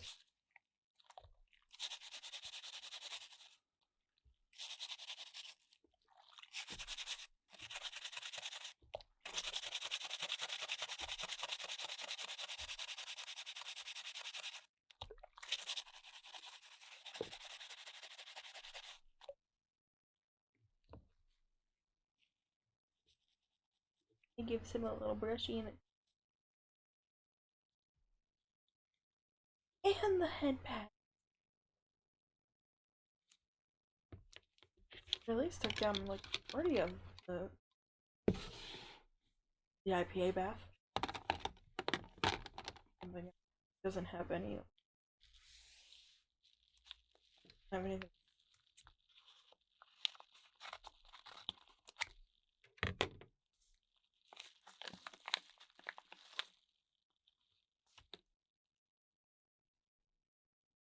Oh, a stylus. Is this? Is it? Guys, a purple alcohol bath.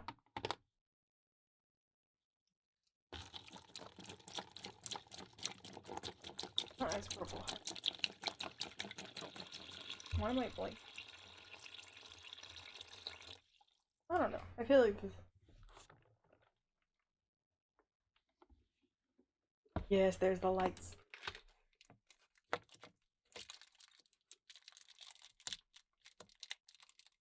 I don't know. I feel like.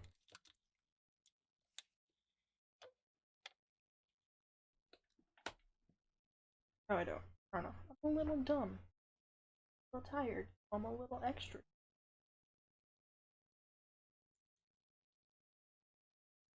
Wait, I forgot one thing. Okay, there's one energy drink brand, like Ray.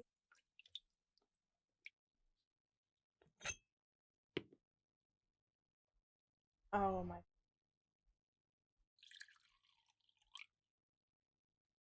Finally, I found a store that actually sells Ray. That was when I used to like sponsorship. I would love to be like part of their. However, at the same, at best, it will give you. I don't feel like that's good of a deal. I love their stuff.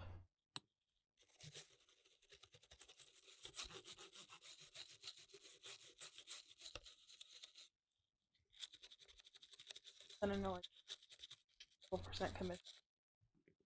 Any referred purchases.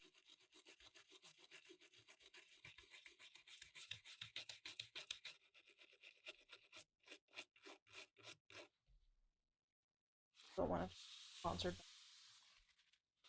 brand. I need them to buy it, feels like. I'm always low on it. Oh wow, that is a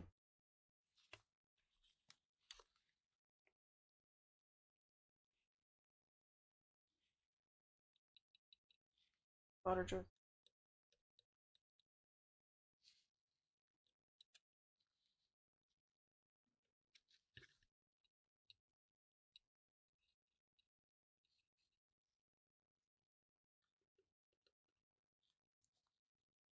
Starts out some waters have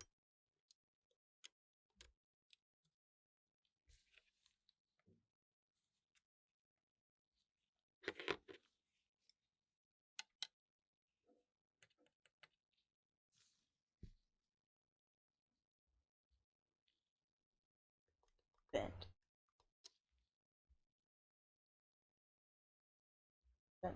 Ooh. I do not see. I did not see a single straight one in there.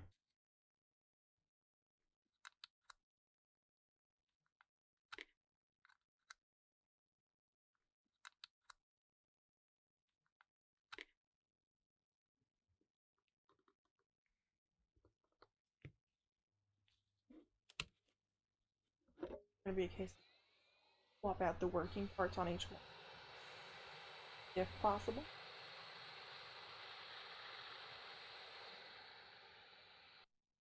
On the other one, power switch. Put it on. Frankenstein the fuck out of this. Oh, we're Frankenstein in it.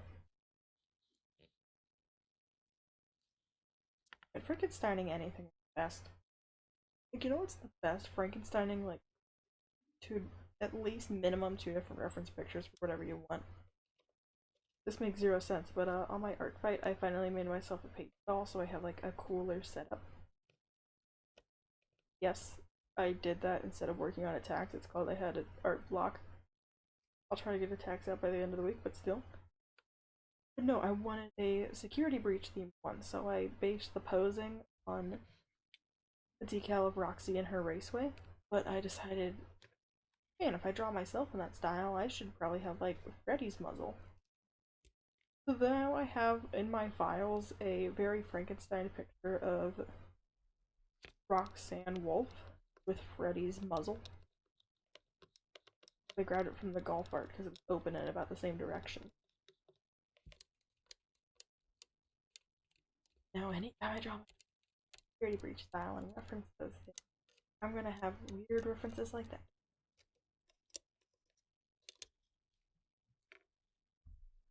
Wait, I was like full on right, wasn't I?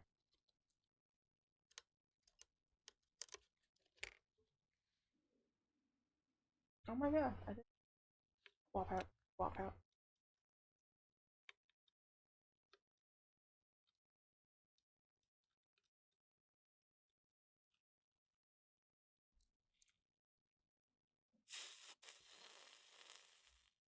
Yeah, just resolder everything. I so badly want the whole, like, learning stuff like hardware and software and stuff to be able to make, like, you know, people making portables or random consoles and stuff. I want to learn how it works so badly. But I do not trust myself with soldering. You know what? I don't mind at this point. The only thing that might get annoying is to everybody else just hear the raid noise again and again. And if it gets annoying, you can just keep doing it, but I can just probably pause the alerts. I'm sorry, when did this blue shell come in? Damaged. Yeah, I was sent bears. Like, let me explain. Fair. Our old host really wanted to get a 3DS, like a busted one, and at the best just have to replace the screens, just so you wouldn't get, like, overly high-priced 3DS that was being secondhand sold. Because he really wanted to homebrew it. He still does. I kind of want to encourage this by trying to do exactly what he wanted to. I'm not doing it for him, but still. May I have this dance? Thank you.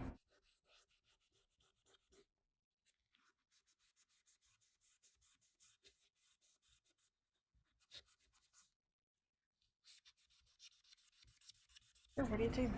He's a magic eraser? What the fuck?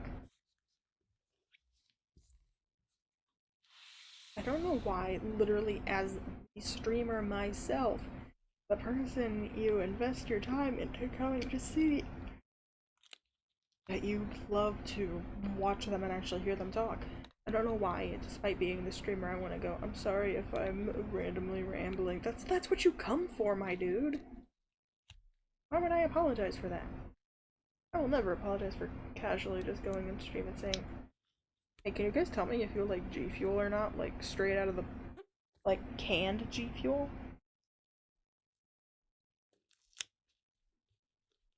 And would you hate me if I tried a different kind of energy drink and maybe got sponsored by them? I don't know, it's a 50-50 if I do that. I think I said when I started streaming one of my goals was I want to get sponsored by Advance, and I can't do that if I jump at any other long-term sponsorship.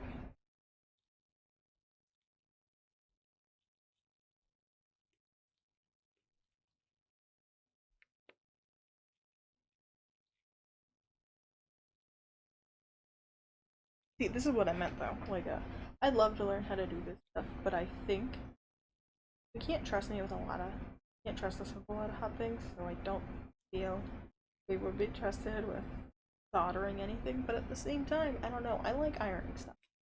I've established this in my last stream.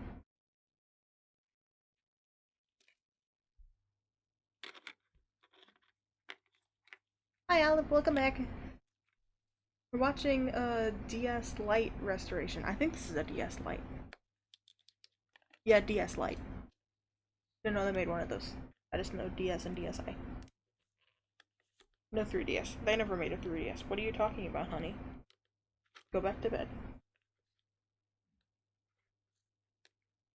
Oh my god, what would the pup gender version be of Gaslight Gatekeep Girl Boss? Because I've said pup boss for myself a lot. What would the pup gender version be now?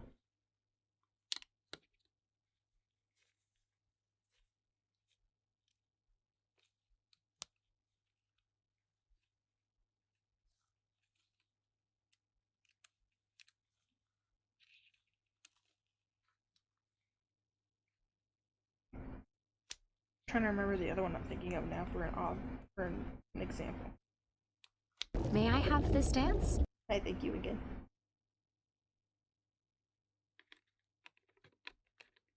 Yeah, because I know there's the other of manipulate, mansplain, male wife.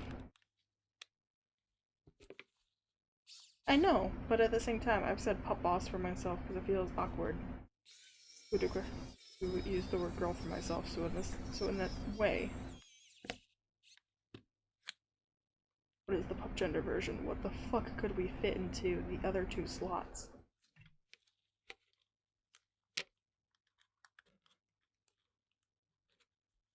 And there's also the whole manipulate, mansplain, male wife. May I have this dance? I cannot think of a single word that begins with P. Thank you. Please remember, please God remember that we are not a rated mature stream. Can't say shit, don't say that. Don't say anything. Don't say any fucking word you just thought of, okay? I'm the stupid one, not you. You do that in your own time. Not in Mama's being dumb's time.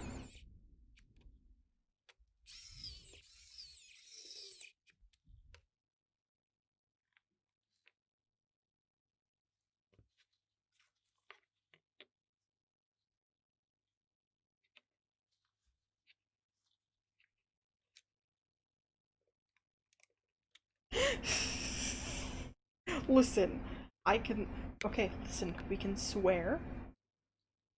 However, I think I'm actually pushing the boundaries on swearing. However, I know that it's just like I apparently can't control myself from not swearing kind of thing. So we're only not a rated 18 and up stream because a lot of people that watch me are not 18 or up. And I don't want to alienate them from my content just because I say the fuck word a lot. Because it's like a knee-jerk reaction. Do not refer to the Devil's Tango in my fucking stream. Is basically to a TLDR on that. God damn it, I didn't focus on what he did.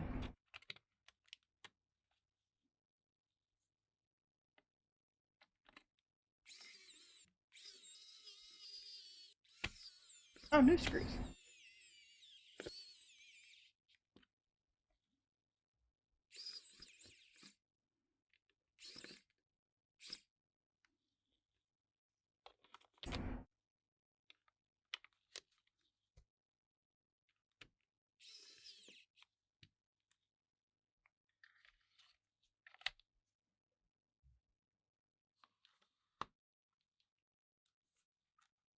Finally, my avatar gets across May I exactly have what this I'm dance? like. God, thank you. Look, the DS is restored. I blanked out halfway through that happening. Ow, my head. But no, I'm very dumb and stupid. I'm glad that my avatar gets it across too, and I just sit here and don't talk.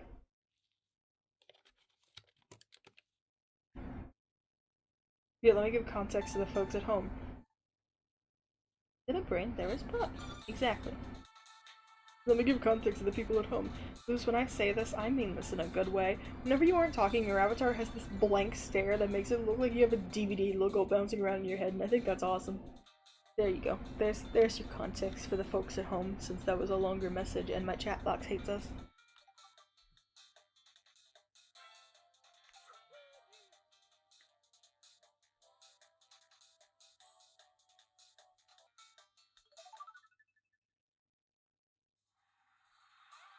Okay, you two have fun. I'm gonna go pull up a one of the other videos I have. Yes, making an Osu keypad out of spite is what I was gonna pull up. So today I woke up and chose violence. This is along our vibes of.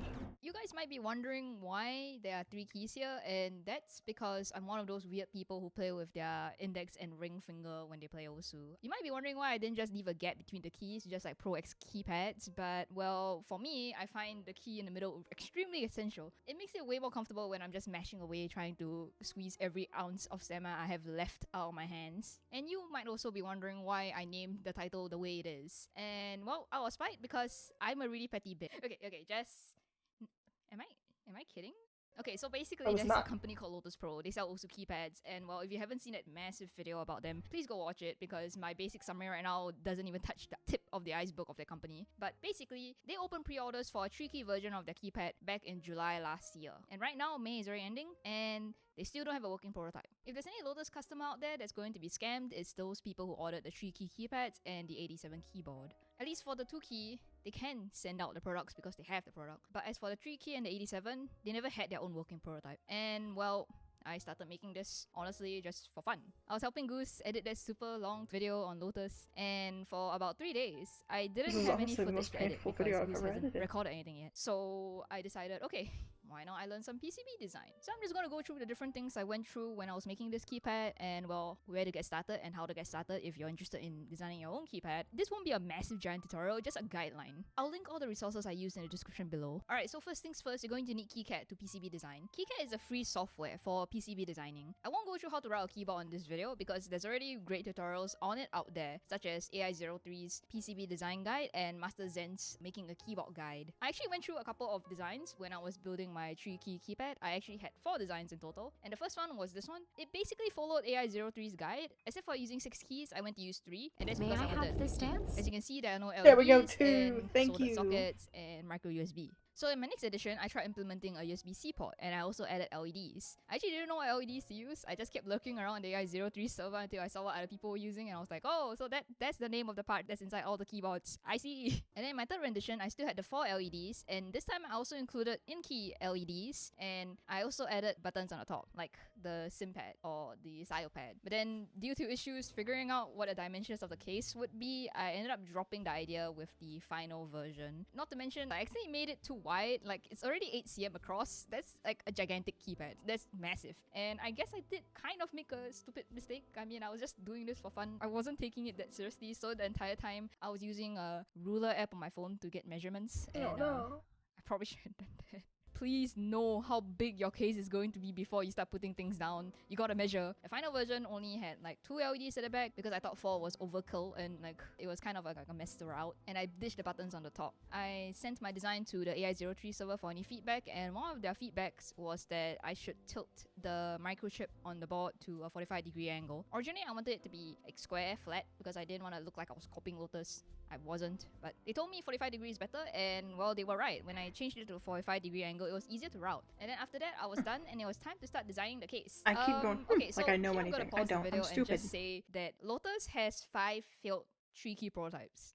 I was not expecting mine to work at all because they failed 5. And after all, the people behind these PCBs claim to be a mechanical, electrical, power and material engineer. And if he failed 5 times, what the chances are me, a complete nut job, is going to be able to do this? So I decided to just half-ass my design for the case. I was still using my phone ruler as a measurement for things, and I was using the trial for AutoCAD because I don't have money. Yeah, I got it down and exported it to PDF, which turns out, for some reason, when I exported my drawing out as a PDF, it exported the drawing way too small. And so when I went to the laser cutting place to pick up my case, it looked like this. It's tiny.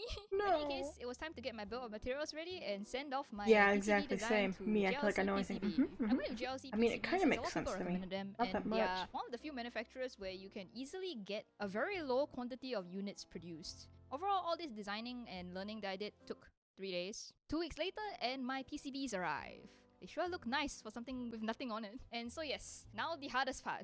And soldering all those components on. It was quite a pain. I was really afraid of messing things up, especially accidentally shorting anything. So yeah, after checking everything and testing everything, it was time for the moment of truth. A company with 5 failed prototypes by a guy who is a mechanical, electrical, power and material engineer. Can a random no-name... It works. It worked. I just love that so Holy much. shit. Like, And of course, can a that random was note? not It before I works. had to write my own firmware on QMK for the keypad. I managed to get it down in a couple of hours, except for maybe a couple extra hours here and there, adding features that I wanted to add. One of the features was, well, changing the RGB. Well, how Lotus currently does the RGB is that when you plug it in, it immediately goes into a layer where you get to choose whether you want to go to the play mode, where the keypad is ZNX, and the other button moves it into change RGB mode. This is every single time you plug it in. I didn't want my keypad to be like that at all. Other things I did was add VIA support. VIA is a software for QMK keyboards with VIA support to quickly change keys on your key maps and, well, change your RGB modes and whatnot on the fly. It's really convenient. Alright, and now to talk about the parts of my keypad where I failed. Everything wasn't perfect in one go. I messed up my in key.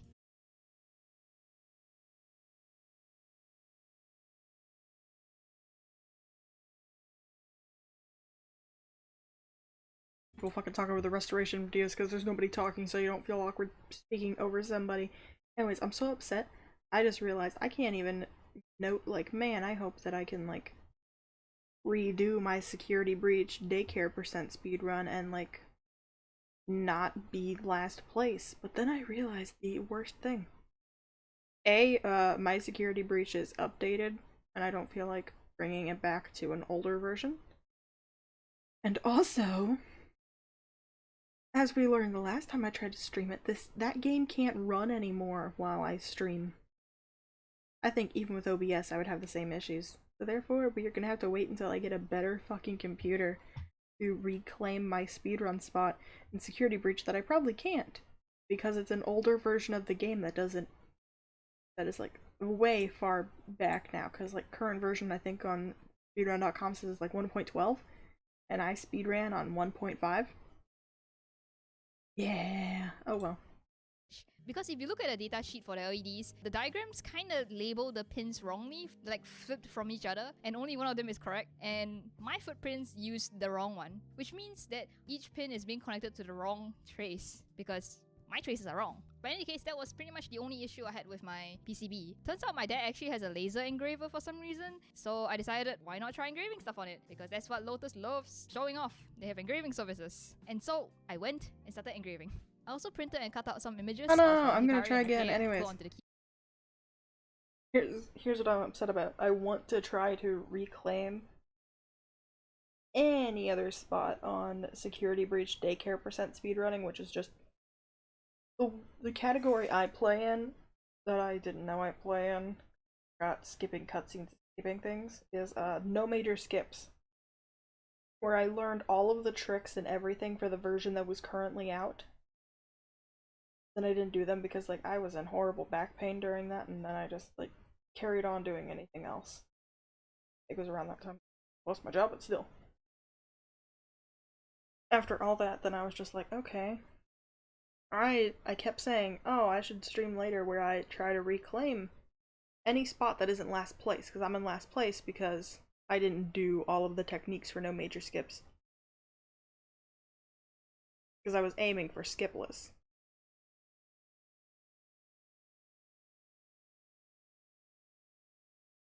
But no, from there, the idea was, oh, I could stream it, but here's the issues. One, I think according to speedrun.com, Security Breach is currently on like 1.12 as a build. I played on 1.5. That is way back. They're in entirely different sections to show it all changed. And in 1.12, I can't even stream it because I tried and I don't think it'll work even with OBS. So therefore, I can't try to reclaim any speedrun on Security Breach until I get a better computer. And on top of that, I don't even think that I can.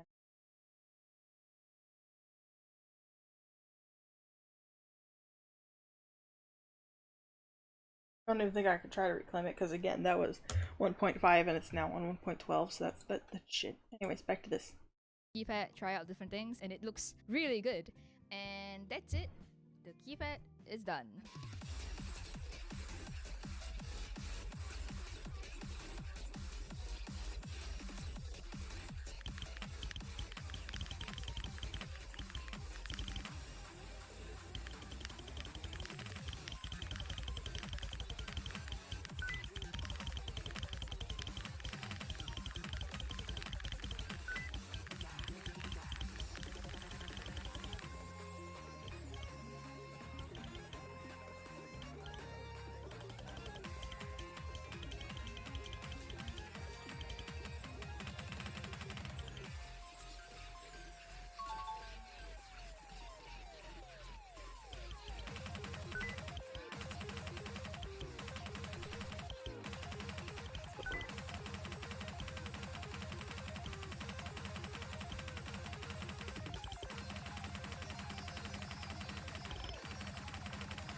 Ooh, a nice clicky.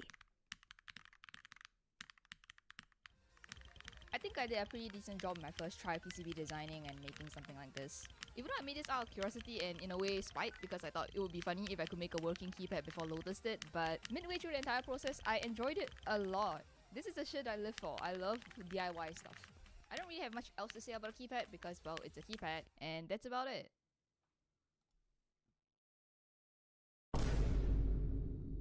One month, two and a half weeks are just waiting for things to arrive. Let's talk about spite.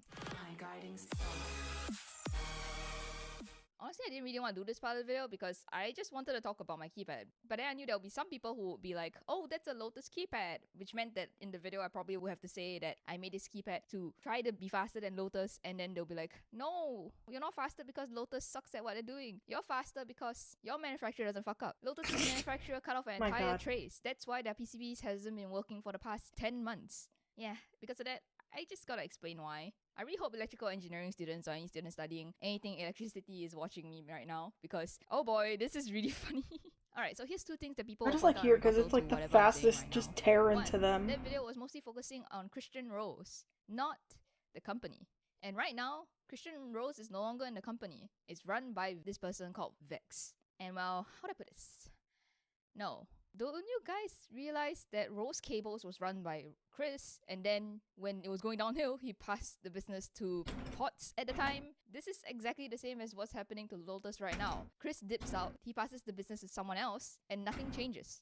And it's still really easy to tell that Chris is still in the company and managing the Lotus account because he's the only person who can't spell misinformation correctly. And I'm not kidding, he has been spelling misinformation as misinformation since Rose Cables. It's even littered all over inside his slander doc, I think. So, yes, he's still in the company. Not to mention, I also noticed that the Lotus account acts a lot like Chris. Things like being rude to customers. He even compared his delays to others exactly like what the video pointed out. So, like, you can't fool me, Chris.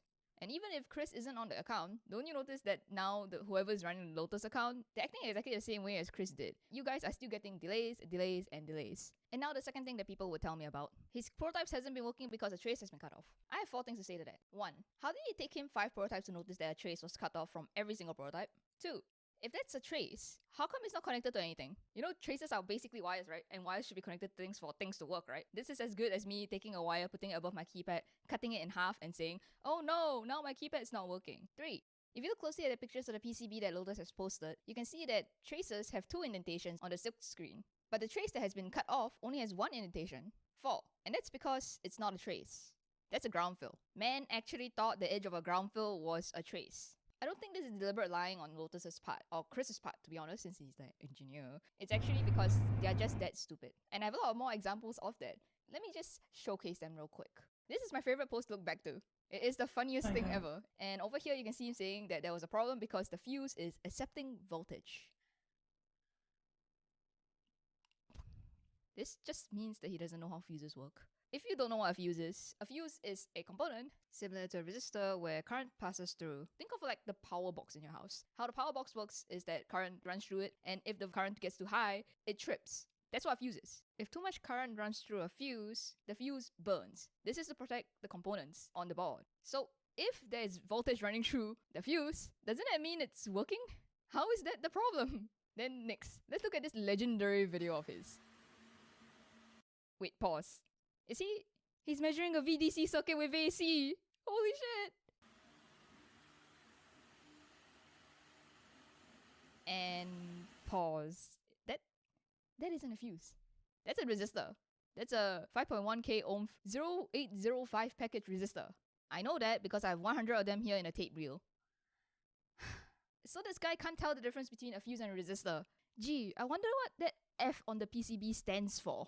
Also, by the way, his hot swap sockets are soldered on backwards. Alright, so if that isn't enough to convince you that he's not an engineer at all, let's go look at the response he made to the Lotus video. Here, he says that he and his ex-girlfriend worked on the PCB together, which I highly doubt considering the stuff that I just said. Also, let's look at another part of that response. He starts going on talking about the whole PCB rattles freely in the case. And here he just goes on and on, writes a giant paragraph about how it's all about tolerances, he already told me that, and yada yada yada yada, and I'm wrong, and he's right. So if you don't know what I'm talking about, this is the Lotus keypad without switches on it. If you shake it, there's this sound. So you see, I don't consider myself a magician, but I'm just gonna do this insane magic trick for you guys right now. So I'm just gonna take this off. I'm gonna put it around upside down. And it's not tolerances, Chris. You're just not an engineer. Yep, all he had to do was to have something. Do I understand what the fuck she's saying? Hell no. It's really not that hard. Do I still understand how he's being stupid? A little embarrassing. Fuck yeah. I think I have spent enough time just talking about this in the video. There's really no much point talking about this. I think a lot of people already know they're being scammed. Right now, the website is down. People are struggling to get refunds. It's just overall a shitty situation for the customers. I know why the Lotus 3 key prototypes hasn't been working. It's a really dumb mistake. And I really want to say it because it's not even a basic electrical engineering thing that you can laugh at. This is common sense stuff that a normal person would be able to laugh at too, but I there we go, like that. I can't say it because I have no interest in helping Lotus. So Lotus is going down a lot like how Rose Cables did, and I wouldn't be surprised if Chris is jumping businesses. And I hope you guys enjoyed this video. I can't open source my keypads right now because I don't want Lotus to just take them. To be honest, at this point, why not just pay some person in China to design the PCB for you? I don't get it. But when Lotus crashes, I'll make my stuff open sourced and I'll fix the LED footprints and stuff like that. So thanks for watching. See you guys next time. Can you make a 2K pad for ring and index players? I already made a 3K one. I made the PCB a while ago. You can pre-order it. If you're wondering why I don't have a prototype, it's because it's pretty much the exact same as the 2K, so it doesn't matter, right? It actually doesn't matter if I have the prototype or not. I don't know anything about this bullshit, and I already feel infuriated is the thing. Congratulations, the goal is here. I feel infuriated by his stupidity. Anyways, here's the plan. I think what I'm gonna do is I'm gonna do this one of building your own PC that I liked, and then a portable GameCube, and then a sleeper PC that I liked. That's the plan. That's the very simple plan. All I know is also this PC building one is one of my favorites, just in the way of I liked watching it, but at the same time, it is introduced. Probably, maybe, depends how we go and who's live. This has introduced me to my new problem of the more I watch these videos, the more these people try to convince me to have an aesthetic when I build my PC instead of just valuing it working. Hi guys, it's Celeste, and today I'm here to show you how I built my pink PC setup. Like, I want a white and pink PC, but at the same time, that's gonna cost me a lot more. Because why do the white ones cost more? Help me! Before we start, I just want to say I'm not sponsored by or affiliated with any of the brands that you see in this video. When I built my PC, it was entirely my own money, so let's go! If you'd like to see my parts list for this build, you can find it on pcpartpicker.com, or you can just search up Celeste Flowers. Like, she tells like the whole total, right? It's the 4000D Airflow by Corsair. It's originally grey, but I'm going to spray paint it to make it pink. To make the case pink, I'll be using Rust-Oleum's Candy Pink spray paint. And for the top coat, I'll be using Tamiya Colour TS80 Flat for an ultra matte finish. I'll be protecting the case from rogue spray paint with frog tape around delicate areas, like the back feet, and covering the rest of it with paper. You don't have to do this, but I'm quite a messy painter, so I wanted to be careful. I also strongly recommend getting a primer, as you're going to need it to help with the adhesion of the paint to the surface of your case.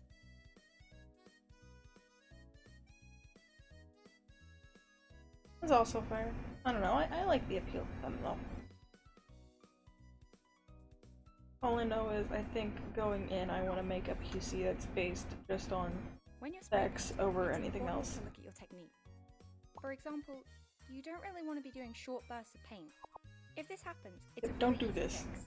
You'll need some high grit sandpaper and to just gently rub out the drips. I mean, like maybe in the future upgrade it to be more of an aesthetic build, I don't know. Try and be careful not to remove too much of the paint around it, but keep doing this until the drips look flat. To spray paint, use long strokes. Spray until you reach the end of the part. Don't just stop in the middle. Timing is also something you have to look out for, as you want to do all of your coats within the hour, leaving about 10 to 15 minutes between coats. I did about 3 coats of pink paint and then 2 coats of the additional matte top coat.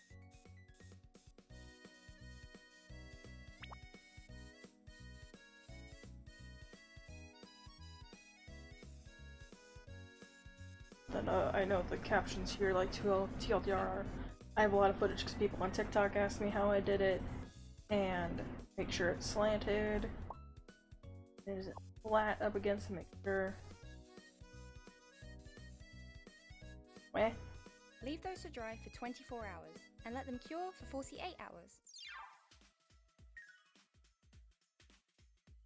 Thankfully, the drips that I had on the front bezel are completely gone, and the matte top coat really gives it a gorgeous finish.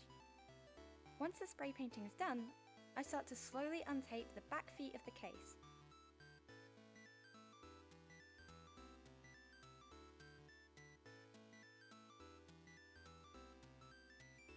My only input is just weh. And then I screw the front bezel back on. Okay, fair. I'm not gonna say any other words on my mind. All I do know is it's really pretty and I would want something. Now the case is reassembled, I'm removing the fan that came with it. I'm putting it somewhere safe, since I'm not going to be using it at all.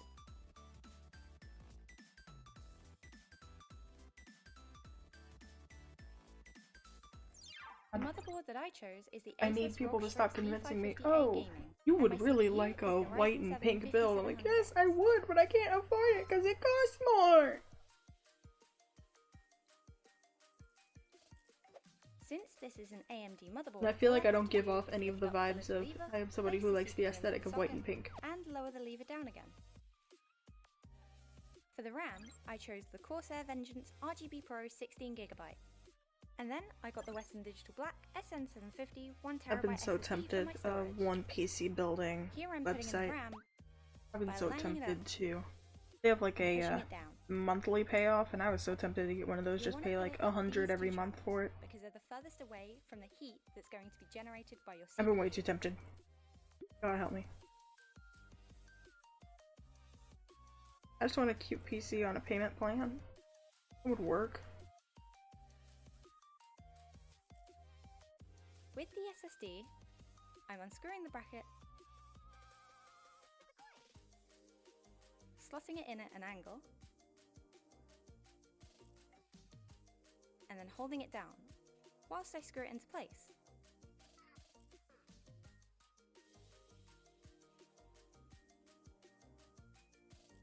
Then I'm simply screwing the bracket back on, and we're done with this part.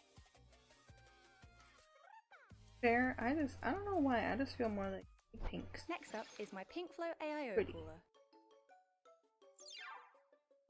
You're going to want to install the pump bracket before The only moving thing forward. stopping me from it, For this, you'll need the pump and the AMD bracket. The bracket should have a tiny the only arrow thing stopping me marked on from it. adopting a pink one is I Twist feel like the people bracket don't expect onto that the from back of me. the I don't know. pump, and the arrow with the bracket should align with the pump. I don't know. Hang on. Let me pull out my tablet real quick. Give me a second to pull out my tablet.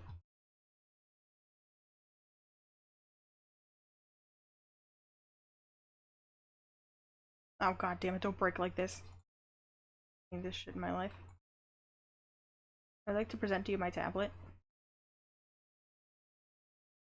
And a thing I've had for a second now. I don't know, I only had it starting like what, Monday?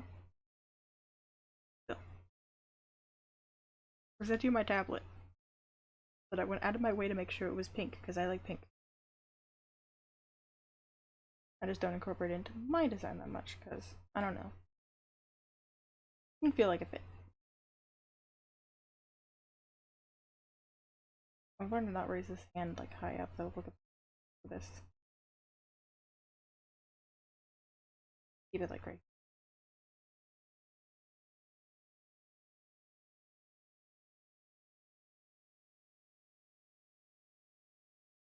Yeah, no, I got this. I got this set up that I don't use that much.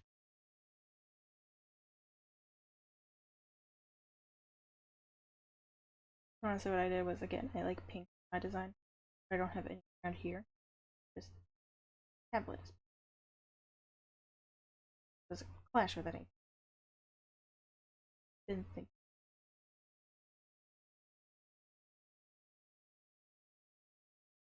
Yeah, more like this looks better, I think. Yeah, I like it like this. Okay, there we go. Tablet's fixed.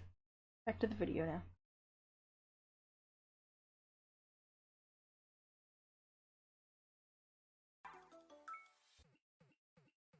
I'll start by removing the motherboard's original backplate by unscrewing these black brackets on the front.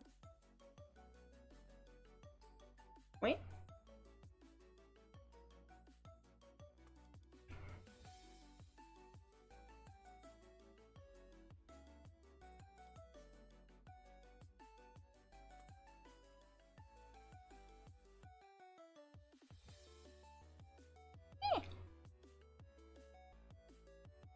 I'm very confused now because I don't hear that in myself Once at this all. backplate is removed, I can install the new AMD backplate on the back of my board using the long screws. I'll then be dropping washers onto each before fastening the threaded nuts into the screws.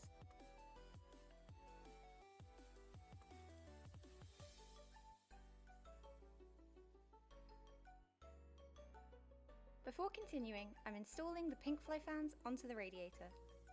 I know she does actually They come like with these little flash rubber how much sticky everything things that go in costs, each and of it the scares me. corners on both sides of the fan. So just stick all of those in each corner.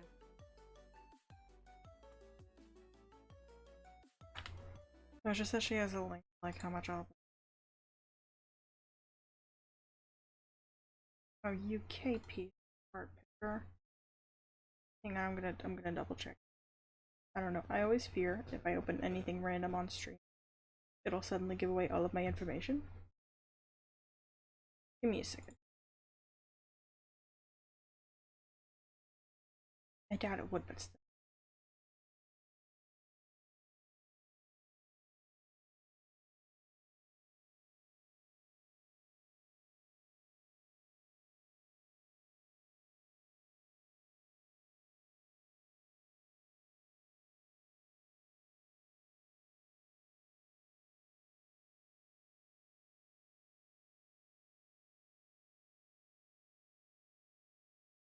Oh god.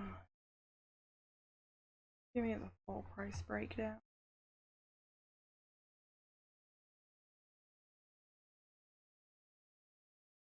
Oh, now I see there's a keyboard and stuff in here. All I know is her keyboard, that like her fucking monitor was a ton.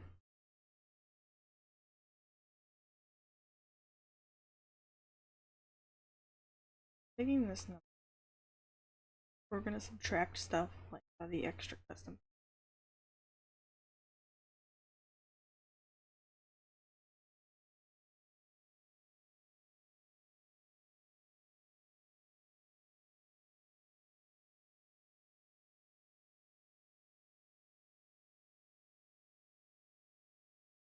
Yeah, because her fucking monitor alone scared me.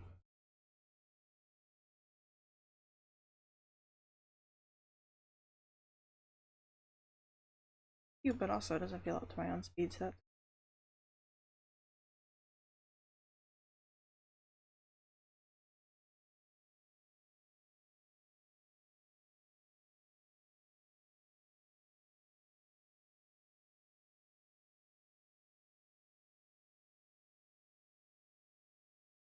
There we go, we have an answer.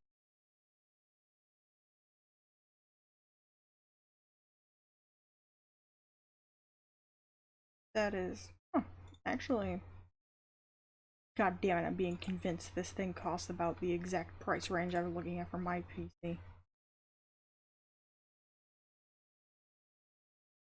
She doesn't have as much RAM as what I was looking for.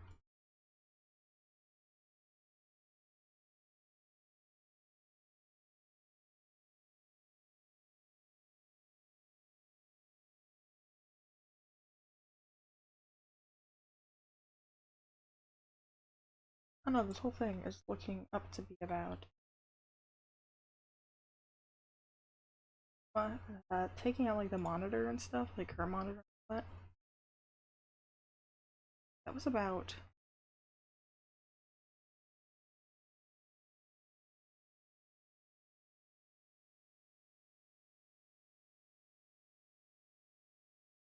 stuff for USA based folks.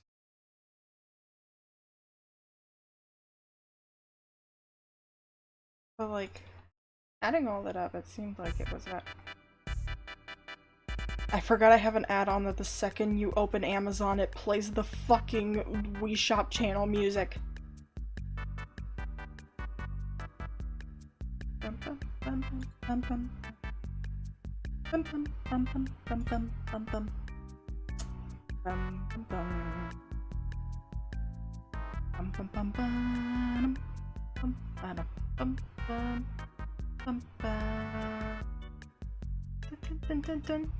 Dun, dun, dun, dun, dun, dun, dun, dun, dun, dun,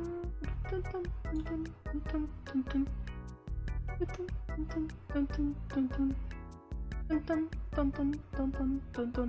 Oh, it was like around 1,337.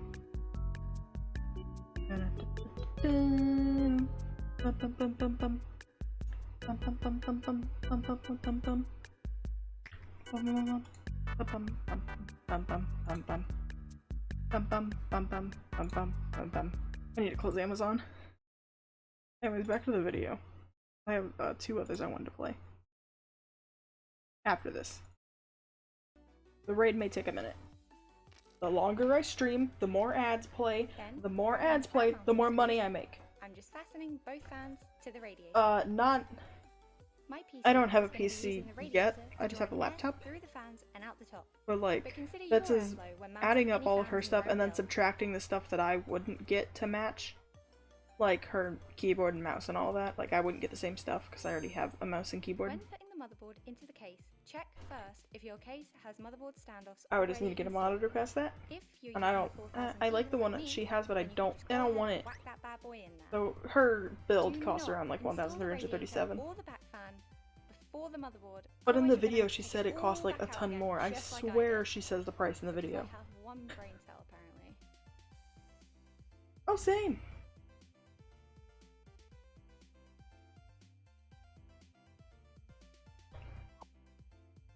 Pretend the motherboard is already in the case here, but now I'm installing the radiator. Mine will be going on the top, and I'd already measured it to make sure it would fit. Thread the wires through to the back of the case and then hold your radiator in position as you're screwing it into place.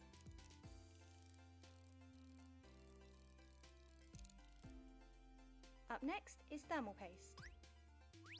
I tried out two different methods here to show you what they both look like so you can pick which one. All I know is it probably cost a bit, or like a good chunk. Not like a good chunk, but like a decent chunk more. Because she doesn't have as much RAM as what I want. Doesn't quite reach into the corners of the CPU, but I'm quite sparing with my application. It's up to you though. Just make sure you don't apply too much. Nice. And now, the fans. I bought an extra pink flow fan for the back of my case, along with the Corsair LL120 RGB Trio. Fans are pretty simple for the most part.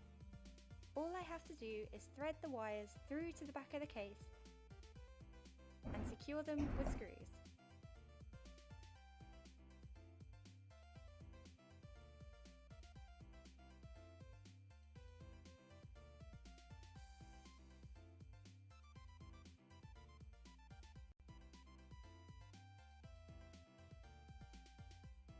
For the pink fan, I'm just repeating exactly what I did earlier really.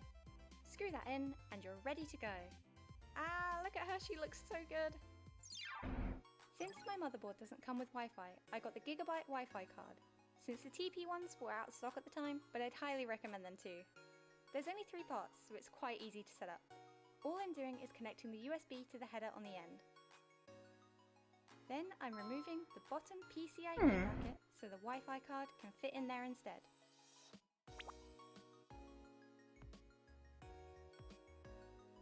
Now, all I aim for in life is to be able... This is like a dumb thing, but I aim to be like the people that just randomly get fucking hype trains while they're not online, but I know I'm not at that stage, like that stage of growth, so I'm fine with that. However, it's just a dream. Then I'm taking the antenna for the Wi-Fi card and securing it at the back of the PC.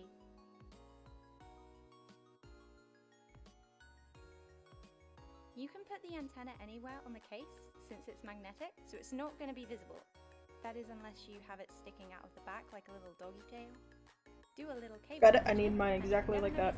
Dog tail. My PSU is the Corsair Dog PC to match the dog using it. It's a fully modular power supply, meaning all cables can be unplugged and removed, compared to a semi-modular PSU. You might have a cable or two left over that you don't end up using, and that's fine.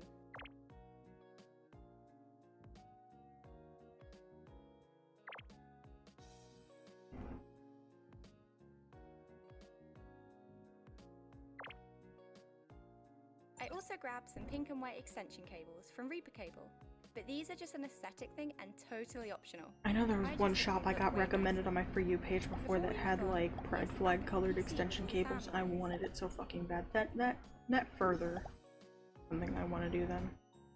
I couldn't record the motherboard connections because getting a good angle inside of the PC was just a bit too much. It was kind of really difficult to do, but I do have an AO guide that details all of the connections and things like that, which might help you out if you're struggling with this. Moving on.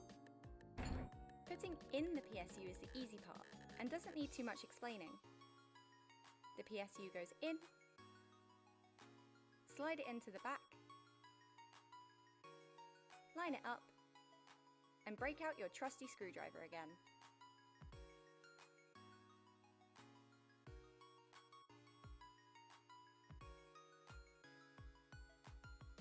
I'm starting with the 24-pin cable and plugging it into the slot beside the RAM.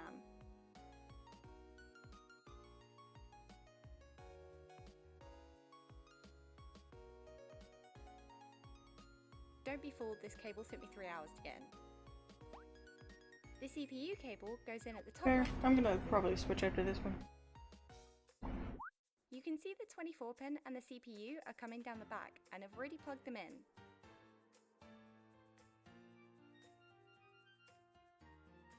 By the way, I make a mistake here, and I plug the 2 extensions into the PCIe cable when I only need the 1. You'd only need to plug in 2 if you had 2 graphics cards. I'm also taking the time to sort out and manage my pink flow cables and the RGB splitter, and tying these bits up. I still want to try to stream for another hour though.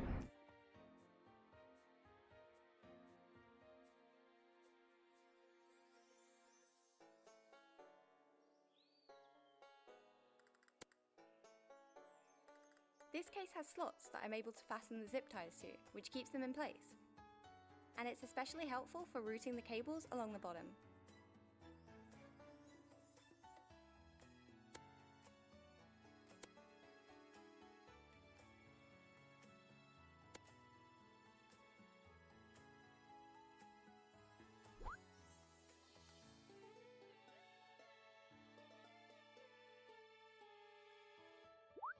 A good rule for cables is that they're like cats. If it fits, it sits. So if it looks like it plugs in somewhere, it probably does. I'm not using a hard drive in my build, so I've got lots of space in the basement for all of my cables to be hidden This away. person flaunting that the streamer they made has 8 gigabytes of RAM.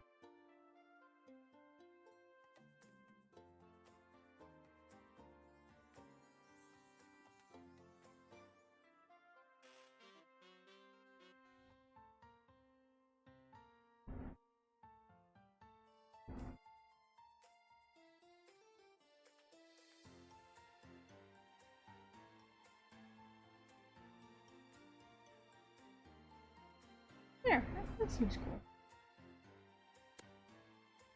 Here, I'm plugging in all the SATA wires that I've left dangling from the AIO and the fans.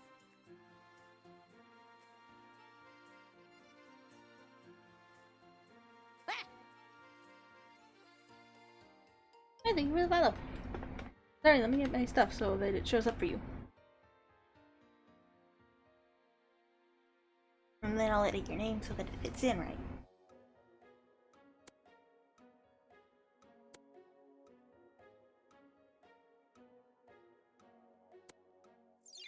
I got really lucky with my GPU, and I managed to get a 3060 Ti Founders Edition.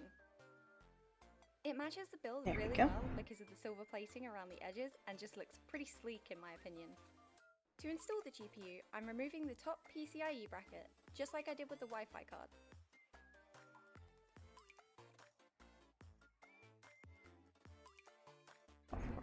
Hang on. And then the GPU slots into the PCIe slot at the same level. There we go.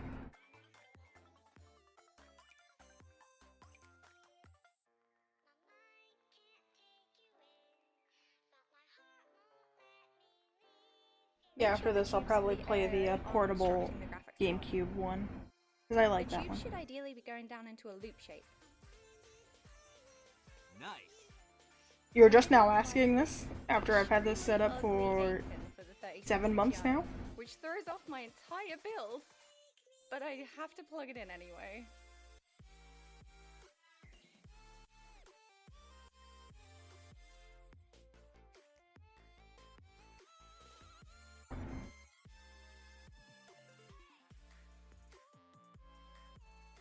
My monitor is the pink weapon monitor, and I think it's my favourite ever purchase.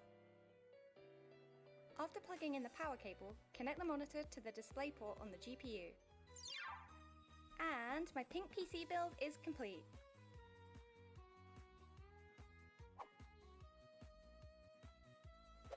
Here's what my setup currently looks like. For a first build, I'm really proud of how this went. When I booted up my PC for the first time, I downloaded NZXT Cam to check on my temperatures. And even though this is 7 months later, they're still looking pretty breezy. With my PC, I had to flash the BIOS before I could get it to post. Thankfully, with this case, it's as simple as using a flash drive in the back of the PC and pressing the BIOS button. There's lots of guides online if you get stuck here. But once that's done, you can start enjoying your new PC build. If you like this video, please give it a thumbs up, leave a comment, and subscribe for more. This video took me such a long time to make, and it's my first time ever editing, so I'd really appreciate it. If there's anything you'd like to see, suggest it down below, and thank you so much for watching.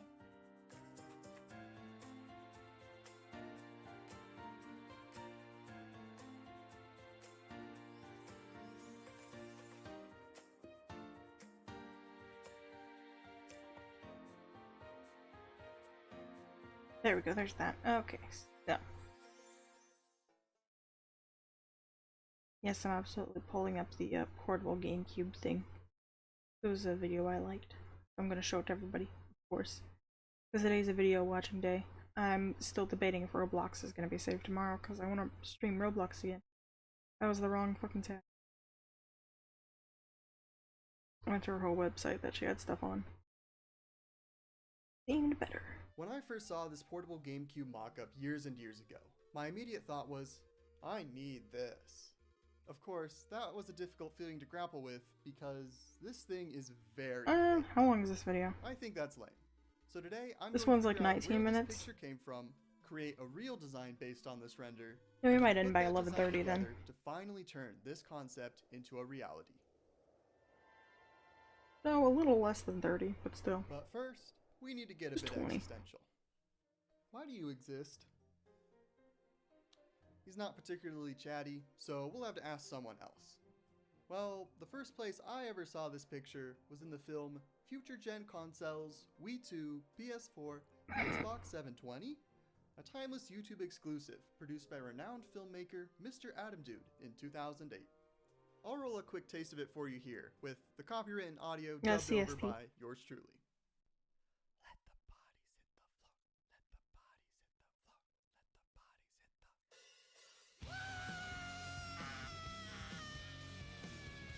Hey, look, it's you! Now, this video is clearly just a compilation of other people's renders and not the original source, so we'll have to continue our search elsewhere.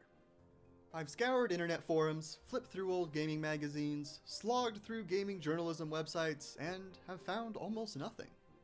One interesting tidbit that I have found is that there's actually a second image to this mockup that just doesn't get shared nearly as much. Behold! Evidently, whoever made this mockup was a big fan of MP3 players. We've also got the name of Nintendo GameCube Advance, which is a bit of a mouthful, but it makes sense. The one useful part of this image is a low-res date in the corner of May 18th, 2005, which should be a clue as to when this image was created. With this info, fellow modder MP3, who's not related to this MP3 player, was able to find a backup of a now defunct gaming website called Joystick, with an article on this mockup from May 5th, 2005. There are some funny comments to mock here, including this one from Draken4299, who said, "It is real. There is a guy that takes apart consoles and makes them into handhelds. So what you all have said about it being fake, I'm sorry to say that you're wrong." And you know what? In 2005, Draken here may not have been the brightest bulb.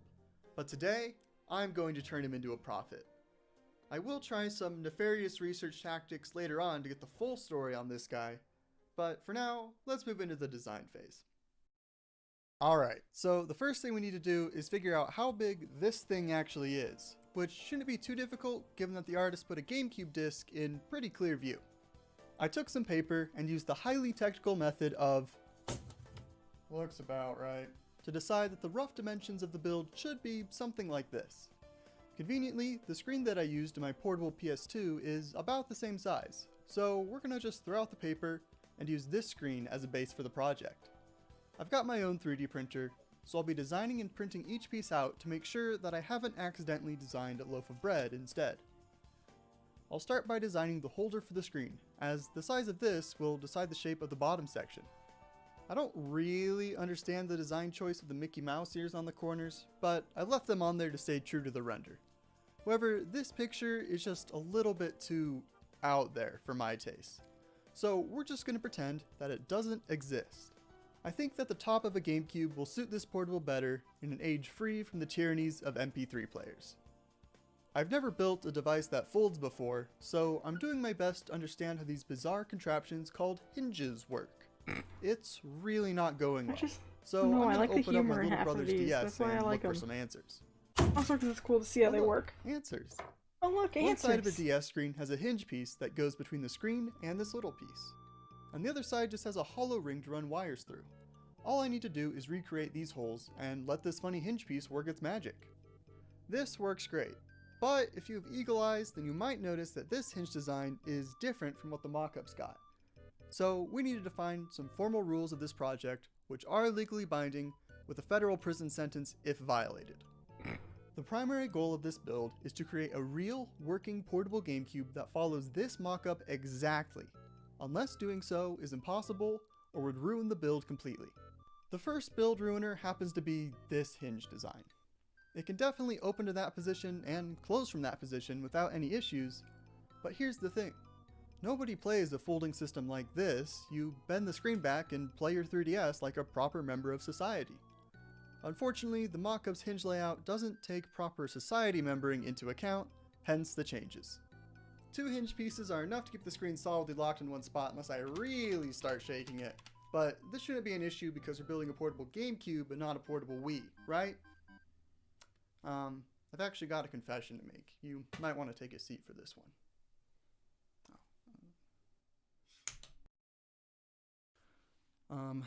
The heart of this system is going to be a Wii motherboard instead of a GameCube motherboard.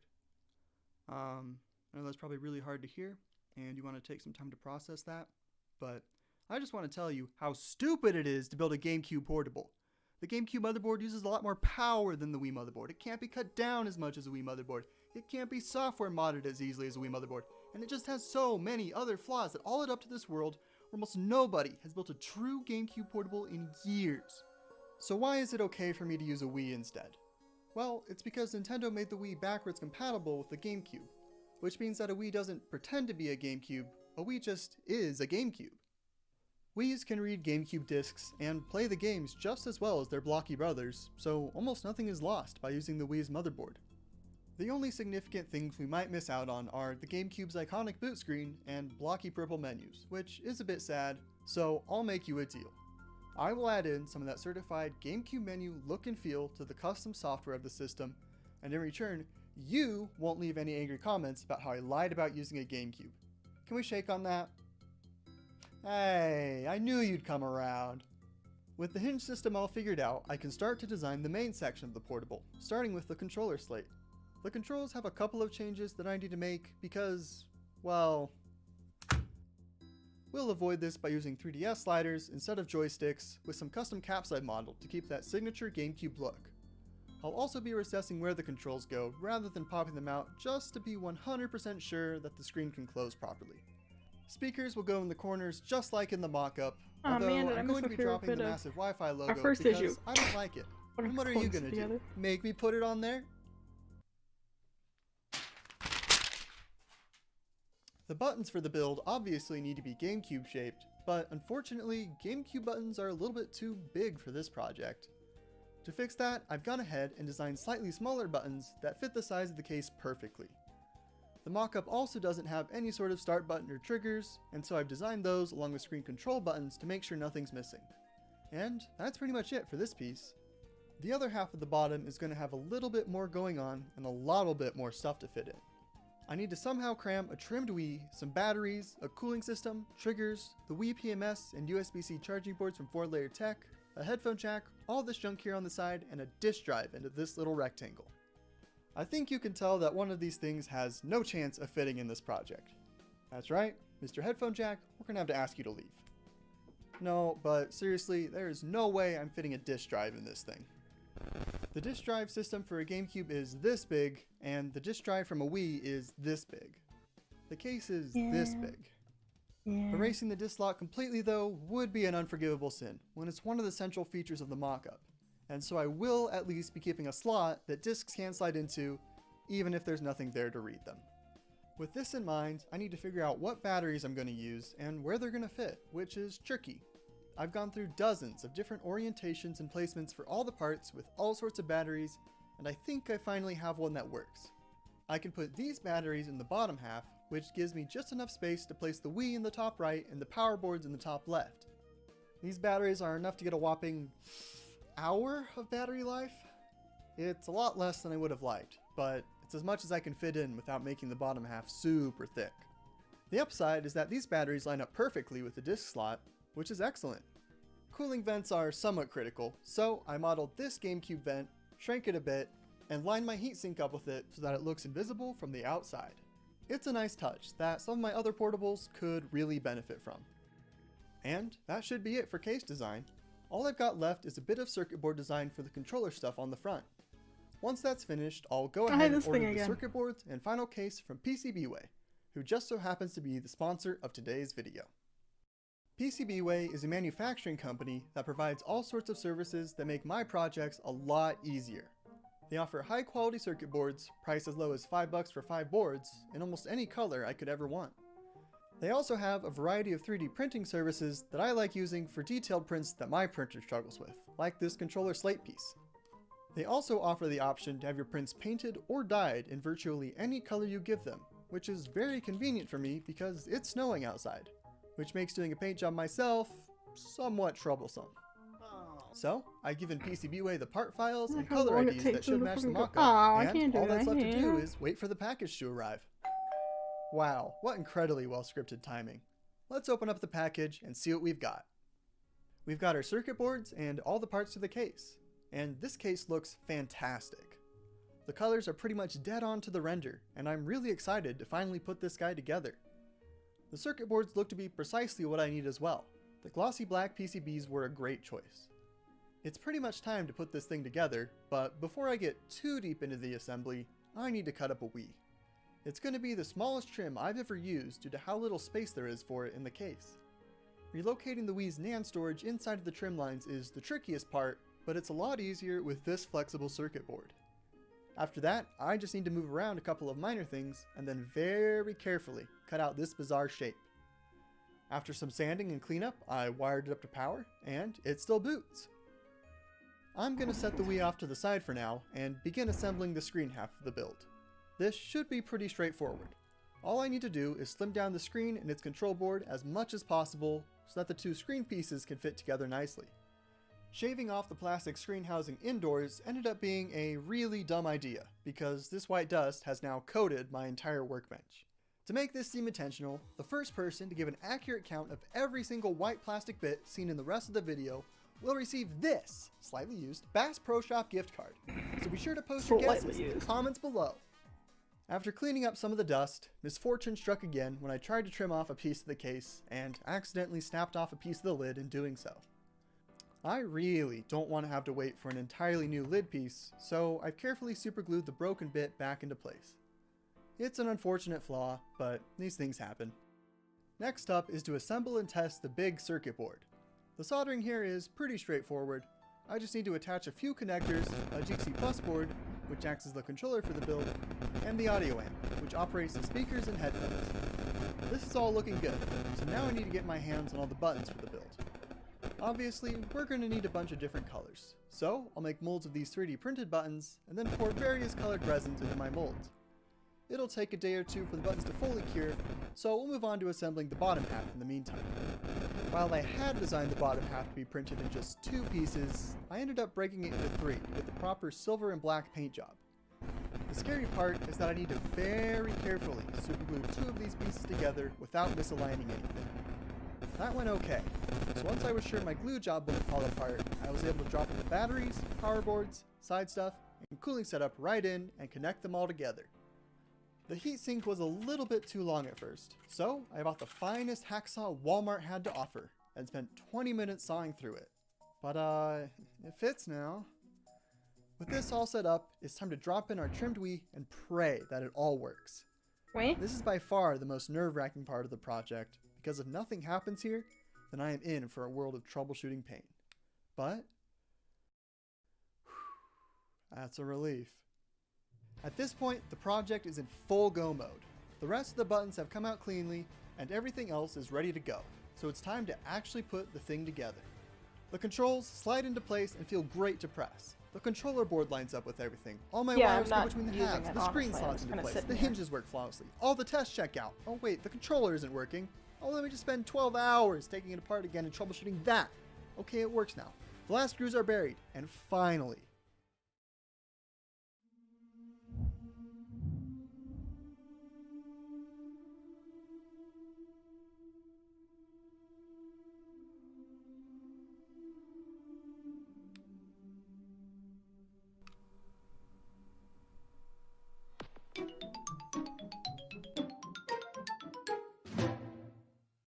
well, was it worth the effort?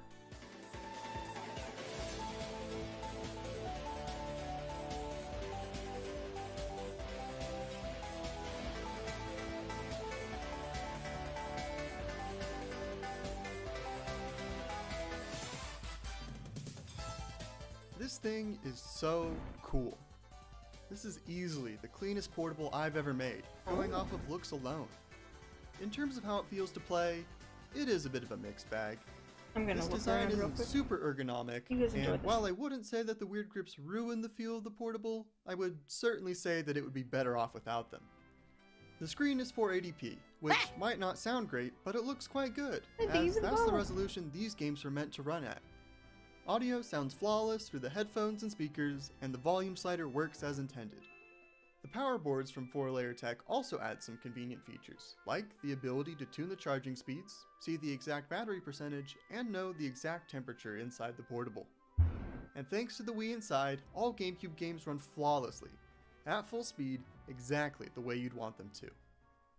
There's a lot of good stuff packed into this little guy, but I have two substantial issues with the build. The first is that the battery life is less than an hour and a half long, which is laughably low by any standards.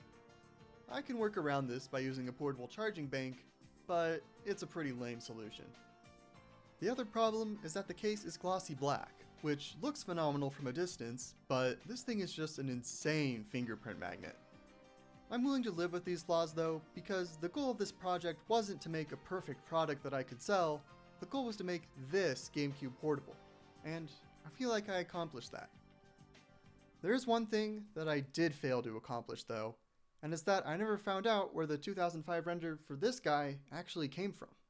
So after attempting to extort answers from the render through torture, May I have this finally dance? exhausted all ethical thank you ways once more. of trying to find an answer to a question. And so, at a heavy cost to Oh, I my forgot him torturing the picture of I it. asked That's for so help elitist. on Twitter. Cool thing to say out of context. Anyways, I and found thanks to a somebody to boost raid. from my friend Shank, a user named Emergency Pants took all the links in history I had found to make one final discovery.